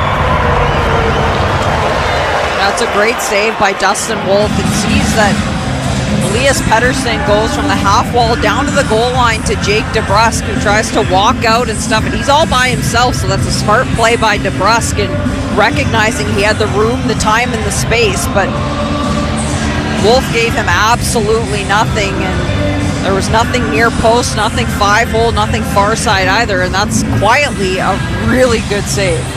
Minute 15 remaining in this Wolf Cadillac Calgary penalty kill for the Flames as they have a 1-goal lead in this game against the Canucks. Here's Pettersson behind his back to Hughes. Hughes walks into the far corner, tries a shot. It's tipped by Besser, but wide of Wolf's net. Hughes back to the blue line to Elias Pettersson. And now right point to DeBrusk, who's got a goal in this game. DeBrusk stops in the near circle and drops to Elias Pettersson. Gives it to Hughes, gets it back, glides in, stops, has no shooting lane. He'll play it back to the blue line to Hughes. Walks to the left point and is checked by Farabee, but makes a pass to Elias Pettersson. Goes through a seam. Far side to Garland with a shot that deflects wide of the Flames net. Elias Pettersson now body slammed by Coleman as the puck comes back to the right point to Hughes. Hughes top of the far circle. Garland a shot off DeBrusk's stick and wide. Here's Besser. He'll let the puck slide by to Elias Pettersson. Pettersson across to Garland, back to the blue line to Hughes. Far circle over to Garland, near circle. Elias Pettersson a shot blocked by Hanley, and he gloves the puck to Farabee, who can't get it out. Here's Hughes again. Hughes into the far corner to Garland. High slot to DeBrusk with a shot blocked by Coleman this time. The Flames paying the price to protect this one goalie of the penalty kill. Those are two massive shot blocks. You can tell how badly the Flames want to win this hockey game. Flames will clear it out as Zeri's out of the box, and we're back to 5-on-5 with 11:55 left in the third. And Calgary leading Vancouver 3-2 tonight. Back to the left point to Paul with a shot that goes high and wide of the net and deflects over the glass and out of play. Well, the fans appreciate the Flames' hard work on the penalty kill. They've got a shorthanded goal in this game, and that was a huge kill there to hang on to a 1-goal lead. 11:44 to play in the third period here at Scotiabank Saddledome. Where thanks to Jonathan Huberdeau, who scored the game-tying goal and the go-ahead goal. One of the power play, one of the penalty kill in the second period. It is the Flames 3 and the Canucks 2. And this is Calgary Flames hockey on Sportsnet 960 and streaming on the Sportsnet app. On air and online, this is your home of Calgary Flames hockey. Brought to you by Eastside Dodge and Shane Holmes. Sportsnet 960, The Fan. Hey folks, Paul Brandt here. I love being an Albertan, and I love Ford trucks. And I know that like hard-working Albertans across this great province, there's a Ford truck for everyone. Like Super Duty. It's what I like to call a workhorse. A truck built for heavy-duty performance and getting the job done. Now that's a truck to live and work by. So whatever you're working on, you'll know that the 2024 Ford Super Duty's got the goods. Get yours today at your Alberta Ford dealer. Just tell them PB sent you. Build your new estate home in Southwest Calgary's Aspen Spring Estates or Aspen Acres Manor with Calgary's custom home builder, Shane Holmes. Limited lots are now selling. Enjoy the very best Southwest Calgary has to offer with incredible mountain views, ample green spaces, great amenities, and more. Don't miss your chance to live in these sought-after Southwest communities. New homes start at $1.14 million in Aspen Spring Estates and $2 million in Aspen Acres Manor. Learn more at shanehomes.com. Shane Homes, the better way to build. You're listening to Calgary Flames Hockey on your home of the Flames. Sportsnet 960, The Fan. Well, following tonight's game, stay tuned for the Shane Holmes save of the game. For every save a Flames goalie makes, Shane Holmes donates $5 to Kids Sport Calgary. For details, visit shaneholmes.com. Shane Holmes, the better way to build. Dustin Wolf has stopped 16 of 18 Canuck shots. Kevin Lankinen, 17 of 20 Flame shots. Do the math, that is Calgary 3 and Vancouver 2 with a little bit less than 12 minutes to play in the third period here at the Saddle Dome. Face off to Lankinen's right. Kadri wins it, but the puck is batted by Pahal by Joshua. Now a foot race. Wolf comes out to get it and bats it up the near boards to Bean, who bounces it off Kadri's stick and back into Canucks territory. Marcus Pettersson wrapped up in the near quarter by Huberdeau. Kadri gets in there digging for it, but it ends up on the stick of Suter. Lugs it up the left wing side, across his blue line to the red line, it gives it to Garland. He tries to dump it in, but it's kept out by Coronado, but Garland gets it back and slips the left wing side to Suter, who dumps it in from center. The Canucks start the change as Bean goes back to get it, slides it to Kadri. Kadri has a pass broken up, and now Elias Pettersson will pick the puck up and backhand it in. Bean hustles back, takes a hit from Pettersson, but plays it up the near side to Coronado. Skates it across his blue line to the red line, and now lifts it off the glass and deep into Canucks territory. Mancini slides it far corner to Forbort. Being pressured by Frost, he gives it back to Mancini. He gets hit by Frost in behind Lankinen's net. Sharon Govich in there digging forward as well, as the puck comes up the near boards and Ball holds it in. Tries to give it to Sharon Govich, bodied off the puck by Forbort. Bounce back to the blue line, and Hoglander will clear it out, and now Besser will backhand it in from center. Update on the Calgary Flames Foundation 50-50. The jackpot has doubled since we last updated it, Mick. $119,779. Oh, wow. Get your tickets. If you get them in the next 6 minutes, you'll be eligible for the second early bird prize tonight. And, of course, have a chance to win half the jackpot. Flames in there on the forecheck. Sherwood clears it to the blue line, not out. Weegar holds it in. He gives it to Coleman, who drops. Rooney shoots, and puck deflects over the net and over the glass and out of play. So with no Michael Backlund, who left this game in the first period with an upper body injury, we've seen some different line combinations. We saw Connor Zary skating between Joel Farabee and Blake Coleman, and now Kevin Rooney gets a twirl there. Yeah, Kevin Rooney's being rewarded with some ice time, and Connor Zary has found himself in the penalty box a few too many times, so maybe that's why Ryan Huska has kind of shifted at that strategy. We'll take a timeout with 9:58 remaining in regulation time here at the Dome. We're in a back-and-forth battle. It's the Flames 3 and the Canucks 2, and this is Calgary Flames Hockey on Sportsnet 960 and streaming on the Sportsnet app. On air and online, this is your home of Calgary Flames Hockey. Brought to you by Alberta Ford Dealers and Shane Holmes. Sportsnet 960, The Fan. With a powerful two-motor hybrid system, all-wheel drive, and tons of cargo space, the Honda CR-V Hybrid was made for adventure. Okay, everyone, we're here. But with heated front seats, Apple CarPlay, and a cozy interior, it was also made for comfort. Oh boy, I think we're going to stay here for a sec.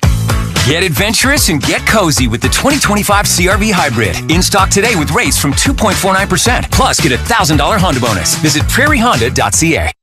When you're building tomorrow's possibilities, you need power you can depend on. That's why members like Jordan Sears from Chinook Feeders choose Equus. It's great to work with a company like Equus that's able to use technology to increase the reliability of our power. If the power's out, they're on it. I'm the last guy to know, not the first guy. Reliable power, so you can focus on what matters. Choose community, choose Equus. Become a member today at equs.ca. You're listening to Calgary Flames Hockey on your home of the Flames. Sportsnet 960, The Fan. A little bit less than 10 minutes to play in the third period. A proverbial 4-pointer here at Scotiabank Saddledome tonight. And it's the Flames 3 and the Canucks 2. We are bringing you this big hockey game from the Peter Maher Radio broadcast booth, sponsored by South Point Toyota. Hundreds of new Toyotas are arriving daily and on sale now, including executive-driven demos. It's time to Toyota under the tower at South Point Toyota. Puck lifted up and out by Marcus Pettersson, but got a hand pass called on the play. And that'll bring the face-off out to center. Well, the Flames need to find a way to grab the momentum back here. They're being outshot 6-1 in this third period, outchanced pretty heavily as well. And important for them to turn the tides here. If you're the Flames and you're a player on the bench, I mean, you'll probably have 3 or 4 shifts, win each and every shift, every battle. Flames playing for the first time since Saturday when they shut out the Canadiens 1-0 here at Scotiabank Saddledome. For the Canucks, the second half of a back-to-back, they fell 4-2 to the Habs at Rogers Arena last night. So Calgary should be set up for success versus a tired Vancouver team here in the back half of the third period. Comes the captain Hughes across his blue line to the red line. He works it right wing side to Bluger, but Sherwood beats the puck in, and the Canucks are called offside. Well, nice job by Kevin Ball, and just standing up and holding the blue line, and that's kind of what forces the offside to happen. And I think him and Rasmus Andersson have been much better the last 3 games. Quite like their game against the Montreal Canadiens, just in that they kept the Canadiens to the outside for the most part. And in this game, I think Rasmus Andersson has been at his best he's been in quite a while. Well, that pass that he made to Spring Nazem Kadri was almost as good as the goal, which was, I'd say, a 9.8 out of 10. You'll see it on Sportsnet Central tonight. A number of the Flames goals on Sportsnet Central and the highlights have been some really nice ones in this game. I would say all 3 have been really nice goals. Well, that shot by Huberdeau that no one knew was in the net except for Dan Vladar. The short-handed goal, too? Yeah, I kind of guessed that it was, but I wasn't sure. So maybe in the middle of my call, but it was a good goal. Huberdeau with a power play goal and a short-handed goal in the second period to turn a 2-1 deficit into a 3-2 lead. And that's where we're at with just under 9 minutes remaining. Here's Roenick up the left wing side of Forbort. The former Flame springs Elias Pettersson, who walks in and drops it off to DeBrusk. Tries to give it back to Pettersson, but maybe one too many passes there for the Canucks as the puck ends up harmlessly in the far corner. Pospisil trying to clear it out. Bouncing around like a rubber ball. Oh, it pops into the high slot to Höglander, who shoots and is stopped by Wolf.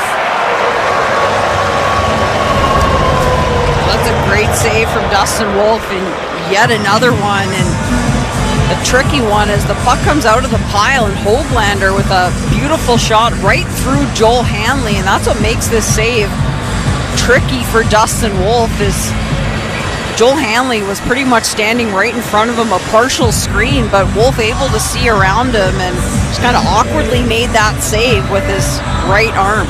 It's been a tough season for a number of Canucks, Mick, including Nils Höglander, who had a career-high 24 goals last season. He's got 5 this season.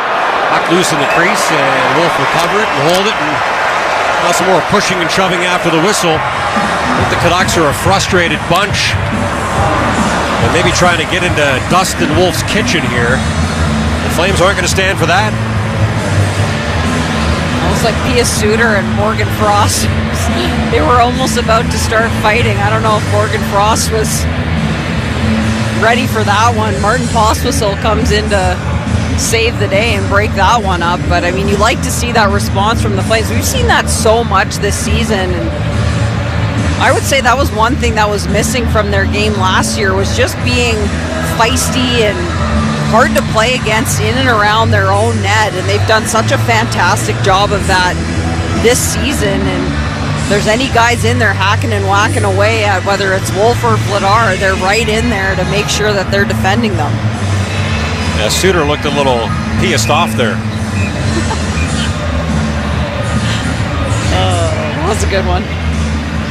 Face-off coming up to Wolf's left. Frost wins that defensive zone draw. Back to Uyghur, who sends it out to center ahead to Frost, who crosses the Canucks line, loses it, finds it, and now gets it in deep to Sharangovich in the near corner. Sharangovich hit by Hronek. Hronek battling through puck, back does, and he's able to slide it between Bean and Pahal and back to the Flames' blue line.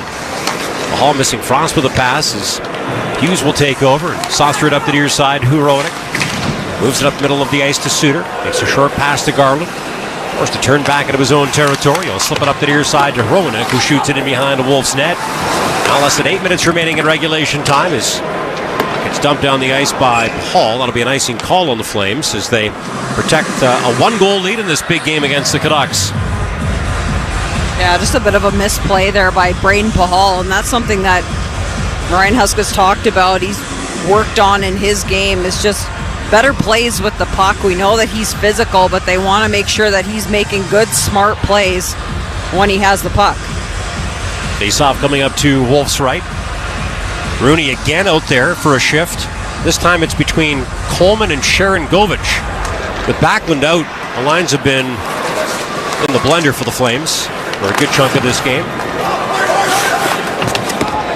Dean will play the puck up the far side to Sharangovich, who can't get it out. Hughes now stick handles out of the zone, and Coleman will pick his pocket and skate it across center and now dump it into the Canucks zone, and Rooney will chase it. Rooney overskates it as Hronek will give it to O'Connor, who taps the puck to Besser at the red line. He'll flip it into the far corner, and Hedl will chase after it for the Canucks. But he's beaten there by Ball. Plays the puck to Anderson. He lifts it up and into Canucks territory, and Mancini will go back to get it. Banks it off the inboards into the far corner. Marcus Pettersson sends it out to center. Ahead to Höglander.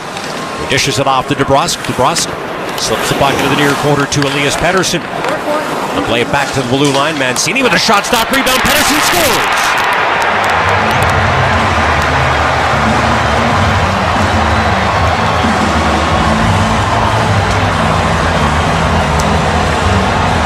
Elias Pettersson picks up the rebound and buries it. And the Canucks have tied this back and forth battle at 3. Yeah, you could almost feel this one coming, and it starts with just some really good puck possession in the offensive zone. Jake DeBrusk just feathers the puck into the corner. Canucks get possession. Pettersson moves it low to high, shot from the point, and the rebound right out to Pettersson. Not something we see from Dustin Wolf very often, is those rebounds popping out to dangerous areas, but that's exactly what happens. Pettersson puts that one away. And you could sort of feel that coming, and the Canucks were just starting to really build their game. A lot more shots and opportunities in this third period. Elias Pettersson starting to build his game. He's now got 3 goals in 4 games since snapping a career-long 15-game goalless streak. He's always good against the Flames, it seems. 2 points tonight, and now 31 in 29 career games against one of the Canucks' top 2 rivals. So we've got a 3-3 game with 6:13 to play in the third period. Here's the game-tying goal. 40, Elias Pettersson. Assistant number 90, Victor Mancini. Time of the goal, 13-16. Pettersson, 14th of the year from Mancini, 13-16. So Vancouver's had 1-0 and 2-1 leads. Calgary a 3-2 lead, and now the Flames and the Canucks are tied at 3 with a little bit less than 6 minutes to go. Battle forward in behind the Flames net. Stuck in Oman skates. It pops out. Wolf tries to get his glove on it, but can't. Now the puck squirts into the near corner where Sherwood will pick it up, poke it back to the right point. Hronek across the line to Hughes, who fumbles it and has to recover it back at his blue line. Protects the puck from Coleman. Throws it in reverse and waits for his team to change. The Flames will follow suit as Hronek will drag the puck. Has got some line matching going on here. Pettersson turns it over at center. Frost will scoop it up, but he gives it right back to Elias Pettersson, then gives it right back to Frost, and turn back into his own territory and leave it behind for Ball. Ball moves it up the middle, off the stick of Frost, and near side to Sharangovich. Crosses the Canucks line and flips it into the near corner. Mancini hit knocked off the puck by Frost.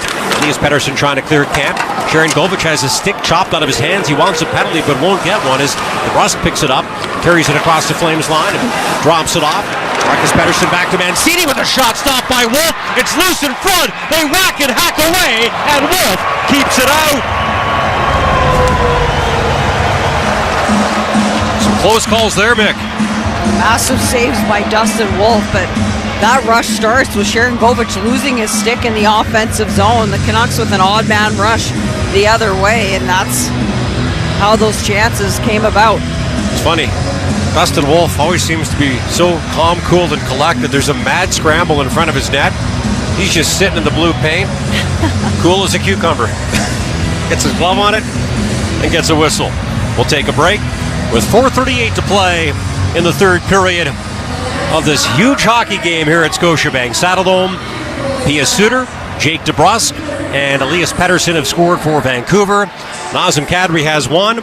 Jonathan Huberdeau has two for Calgary. And with the second wild card spot in the Western Conference on the line, at least for one night, the Flames and the Canucks are tied at 3. We're back to settle the score here at Scotiabank Saddledome in a moment. This is Calgary Flames hockey on Sportsnet 960 and streaming on the Sportsnet app.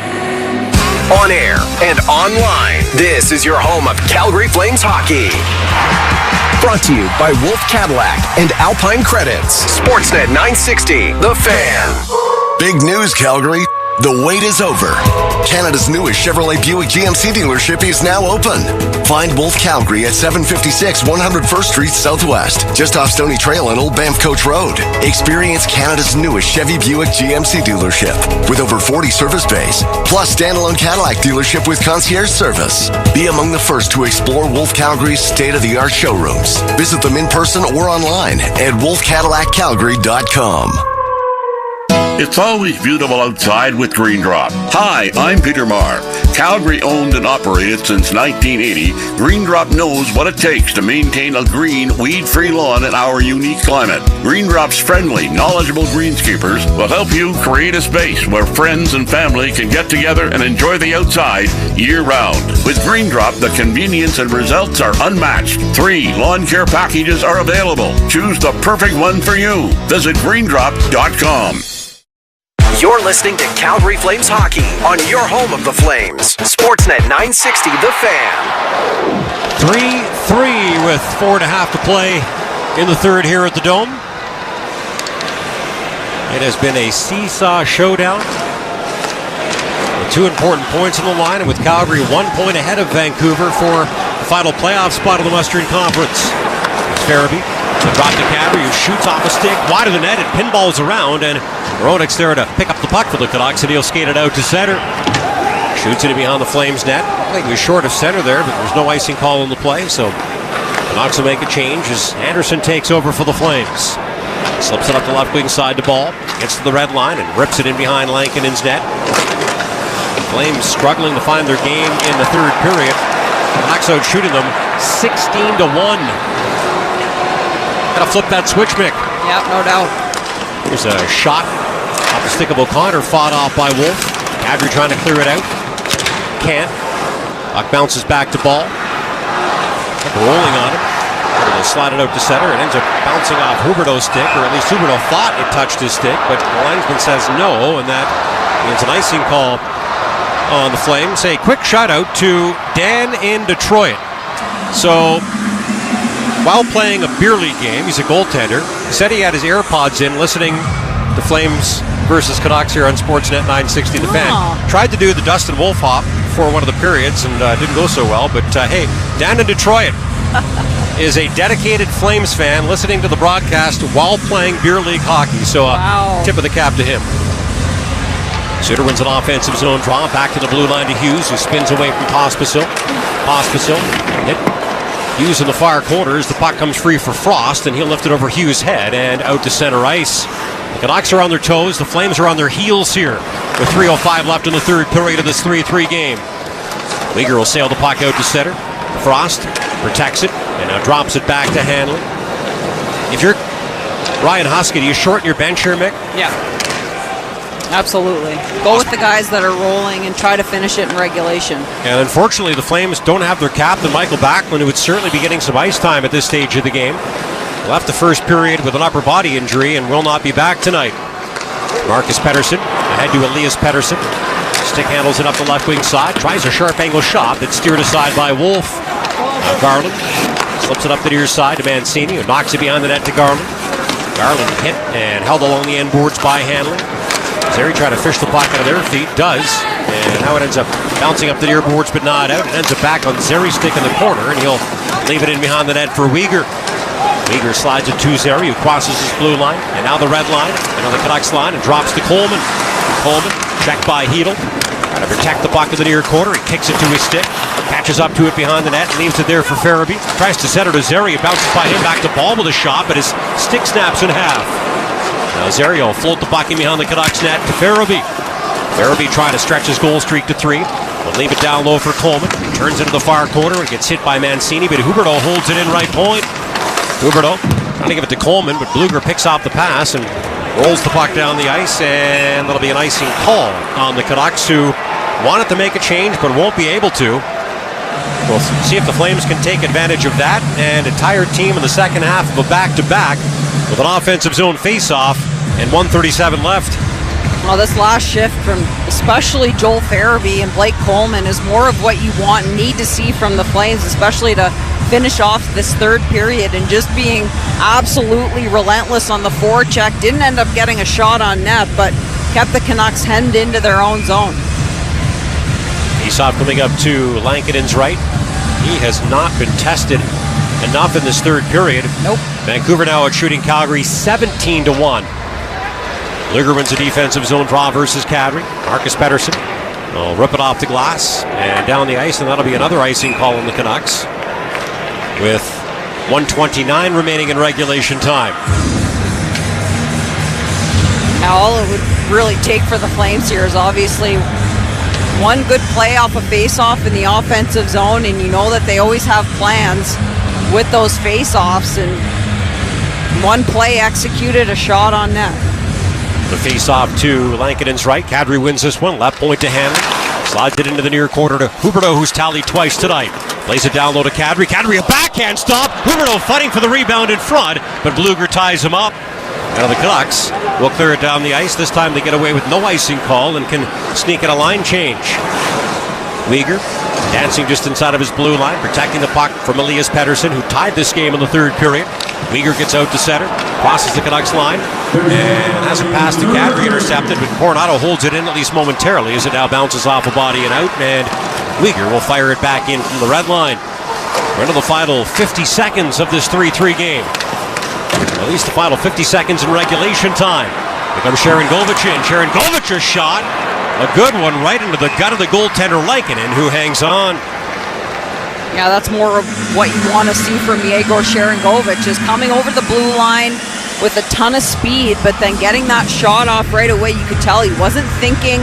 It's a really simple play to get the puck on net, but Lankinen doing a really good job and making sure that there was no rebound on the play, and the Flames had traffic heading to the net as well. Morgan Frost would have been right there, so a nice job by Lankinen. Face-off coming up to Lankinen's left. Frost will take it versus Suter. Suter wins that defensive zone draw, and now Marcus Pettersson will bounce it off the boards, not out. Frost will bat it up the near side to Sharon Govich. Sharon Govich then gives it away to Hronek, who lifts it up and out to center with half a minute remaining in the third period. Anderson dumps it back in. Lankinen stops it behind his net for Marcus Pettersson, who gives it away. Sharon Govich turns into the far corner. Sharon Govich shoots. Lankinen makes the save, and Frost picks up the rebound. Frost will leave it far side for Anderson, who sneaks in. Anderson trying to center. It bounces by Sharon Govich in front, and Garland will knock the puck out to the neutral zone. Ball turns back to get it. Ball will bounce it off Anderson's stick and into the Canucks end, and that will do it for the first 3 periods of play here at Scotiabank Saddledome. A huge game for both teams. Calgary 1 point ahead of Vancouver in the fight for 4th place in the Pacific Division, but more importantly, the second wildcard spot in the Western Conference. The Canucks had 1-0 and 2-1 leads on goals by Pia Suter and Jake DeBrusk. Flames tied it at 1 on an even strength goal by Nazem Kadri, and then at 2 on a shorthanded goal by Jonathan Huberdeau. And then Huberdeau scores a power play goal before the end of the second period to make it 3-2 Calgary. But Vancouver absolutely dominates the third period. Shots on goal in the final frame of regulation time, 17-4. And Elias Pettersson is the only player to score as he ties the game at 3. And we head to 3-on-3 overtime, tied at 3 tonight.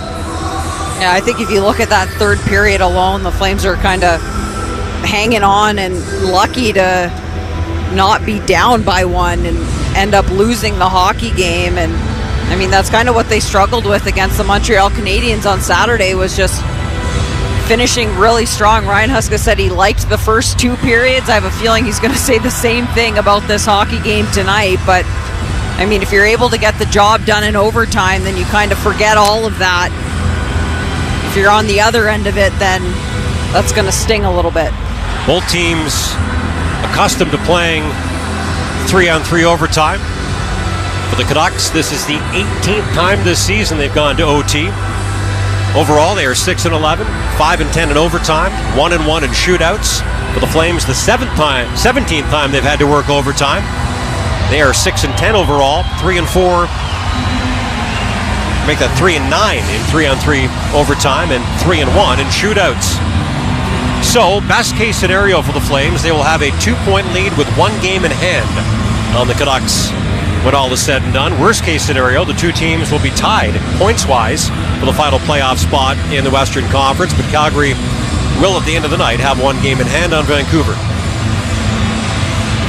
Yeah, this is huge for the Flames to be able to close this one out. It's going to be interesting to see who Ryan Huska puts out for this overtime. He plays the guys that are rolling.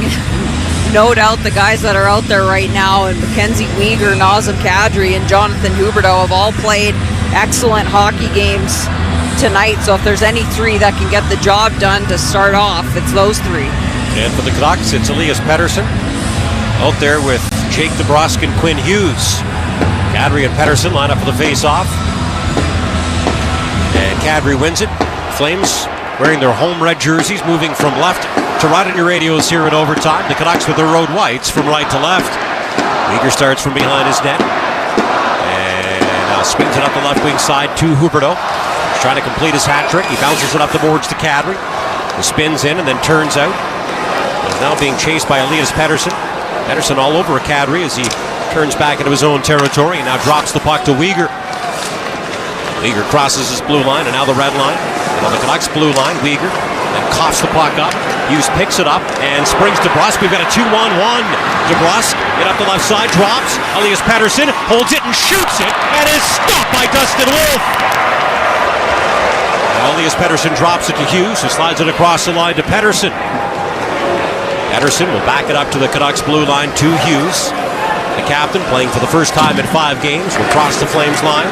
Hughes steps in and loses control of the puck before he can pass it or shoot it. And Huberdeau muscle it up the far side to Kadri. Kadri gets away from the forechecking Hedl. Holds the puck, skates it across his blue line. And now the red line turns and drops to Anderson as Flames change on the fly here. Anderson walks in. Anderson circles Lankinen's net. Anderson centers it. Frost checked in front by Hedl. And now Hughes picks the puck up, takes it out to center, and decides to turn back into his own territory with Frost in hot pursuit. Hughes will send it out to center ahead to Garland, who crosses the red line and decides to turn back to his blue line as the Canucks make a change. Garland drops it off to Besser. Besser across the Flames line, shoots and rips it just wide of the far goal post. Puck will bounce back to the blue line, and Garland will retreat out to center. Skates it back into the Canucks zone. The Flames making a change. The Canucks trying to catch them on it. Comes Garland in.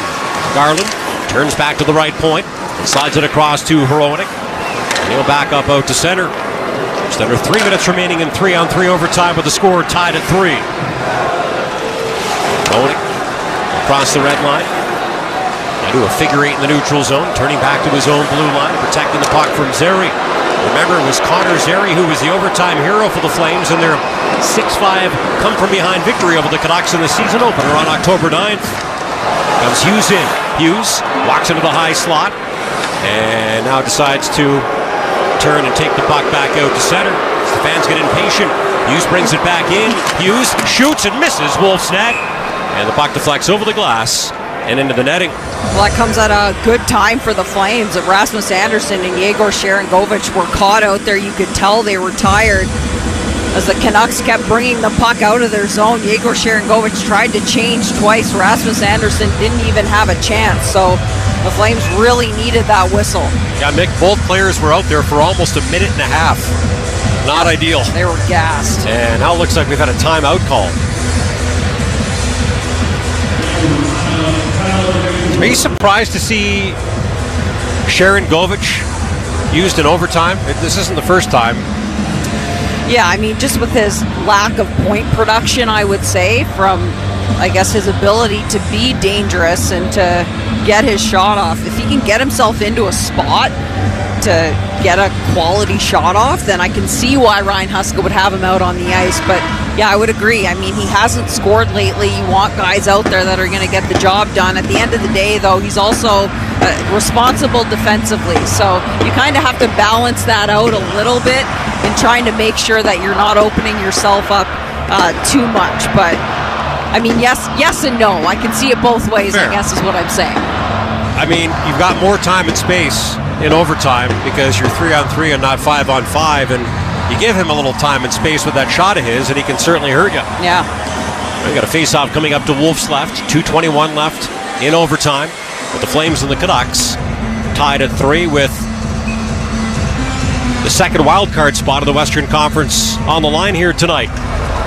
With a scramble draw, Kadri does a good job keeping the puck away from Elias Pettersson. Here comes Weegar the other way. We've got a 2-on-1. Weegar holds it and shoots it and misses Lankinen's net. And now we've got a 2-on-1 the other way. Elias Pettersson with Hronek. Pettersson glides in and centers. Hronek shoots and misses. And now Pettersson is robbed by Wolf, who makes a crazy save to keep this game going. Here's DeBrusk now. Back to the blue line to Hughes. We'll take the puck out to center. Boy, great chances in the first few minutes of 3-on-3 overtime. Here comes Elias Pettersson in. He tied this game in the third. Now he wants to win it in overtime. Pettersson gives the puck to Hedl, and he decides to reverse it back into his own zone to Hughes. And he doesn't care if the fans don't like it. Hughes getting organized. Will leave the puck for Suter. Suter weaves his way in and drops to Hughes. Hughes will turn back to the blue line and spin out to center. That's being maybe more patient. Hughes now speeds in and centers it. Bob Weegar with a good stick breaks up that pass and takes away a scoring chance. Here's Hedl now, but Huberdeau whacks it away from him. And now Huberdeau will bounce it off of Weegar's stick. Weegar at the end of a shift can't catch up to it. And now the Canucks might have an odd-man rush again. Hughes, and up the left wing side, spins to the middle, protects the puck. The Canucks are changing. Hughes will give it to Garland, who comes off the bench. 45 seconds left in 3-on-3 overtime with the score still tied at 3. Garland gives it to Besser. He slips it up the near side to Hughes and returns the puck to Besser in the near corner. Besser walks up the boards and leaves it left point for Hughes. Last season's Norris Trophy winner. Tries to stick handle in and loses it, but Besser finds it. Walks into the far circle and shoots off the goal post. And now we might have a break, but Coronado can't keep up to the puck as Hronek beats him to it. And now Garland's going to grab it.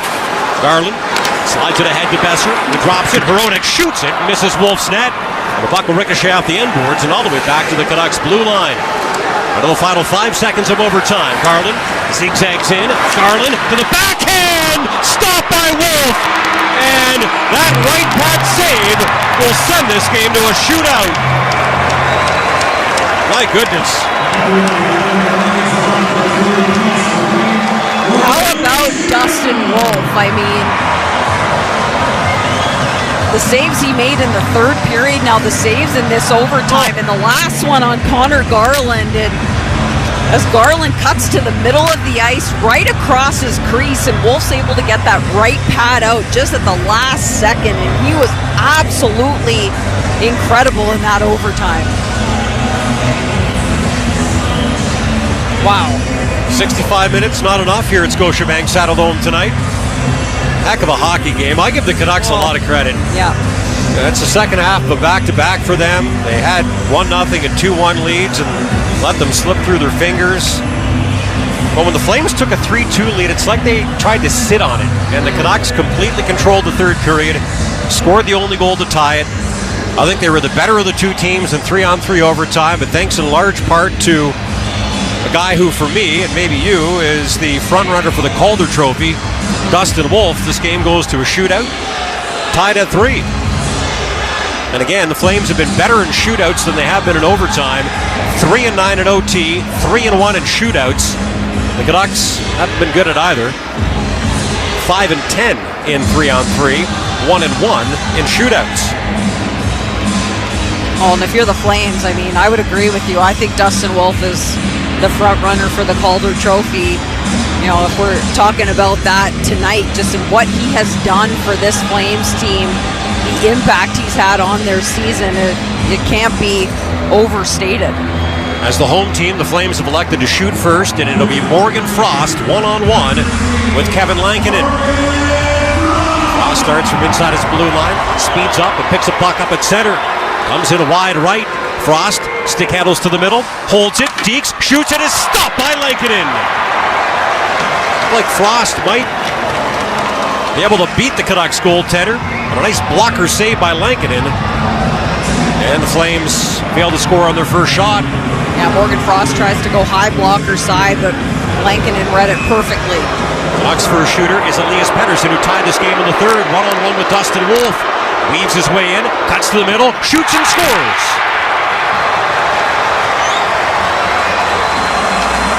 Elias Pettersson snaps the puck through Dustin Wolf and gives the Canucks a 1-0 lead in the shootout. Yeah, Pettersson comes down on his backhand, pulls it to his forehand, and whips it 5-hole as Dustin Wolf opens up. Flames' second shooter is defenseman Rasmus Andersson. Picks up the puck at the red line and comes in wide left. Andersson glides to the middle. Andersson, Deeks, shoots and is stopped by Lankinen, who sprawls to make a left pad save.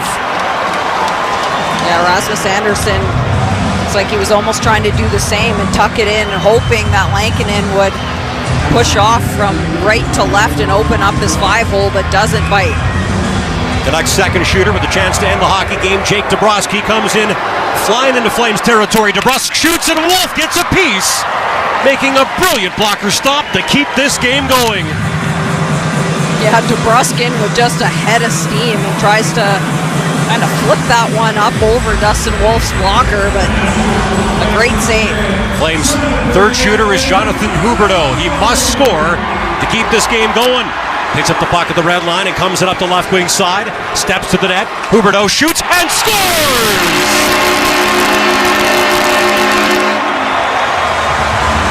Jonathan Huberdeau fakes going backhand, shoots on his forehand and beats Kevin Lankinen and ties the shootout at 1. A nifty little move, and that's a 5-hole. That's what Rasmus Andersson was looking for, that 5-hole shot. What a shot by Huberdeau. And now Pia Suter has the game on a stick. Weaves his way into the Flame zone. Suter walks in, goes to the forehand and loses it. And now the shootout goes to overtime. Tied at 1, following 3 shooters aside in a game that simply does not want to end. Flames' fourth shooter is Yegor Sharangovich. Starts at the red line, picks up the puck, and comes in wide left. Sharangovich stick handles into the high slot. Deeks shoots and Lankinen whips out his left pad and makes a fantastic save. Now Sharangovich trying to go forehand to backhand, doesn't quite get it up high enough. The Canucks' fourth shooter is Connor Garland, who can win the game right here, right now. Garland picks up the puck at the red line and comes it up the left wing side. Garland speeds to the net, shoots and scores.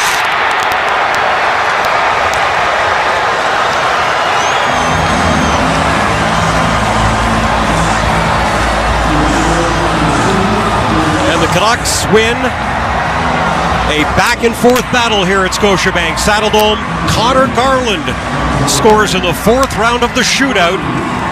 The Canucks win the shootout 2-1, and they win the game 4-3. Their first win in 24 tries when trailing through 2 periods of play. The Flames do pick up an important point, but the Canucks get 2. Calgary has one game in hand on Vancouver, but the Flames and the Canucks are now tied for the second wildcard spot in the Western Conference. 18 games to go for Calgary, 17 for Vancouver, and it is going to be quite a fight as the Flames and the Canucks head down the stretch. Yeah, that one's going to sting a little bit for sure, and the Flames, with the lead 3-2, had the game in their hands, just kind of let it slip away. It is now time for the Equus 3 stars. Third star tonight for the Vancouver Canucks, number 43, Quinn Hughes. Second star for the Calgary Flames, number 10, Jonathan Huberdeau. And your first star tonight from your Calgary Flames, number 91.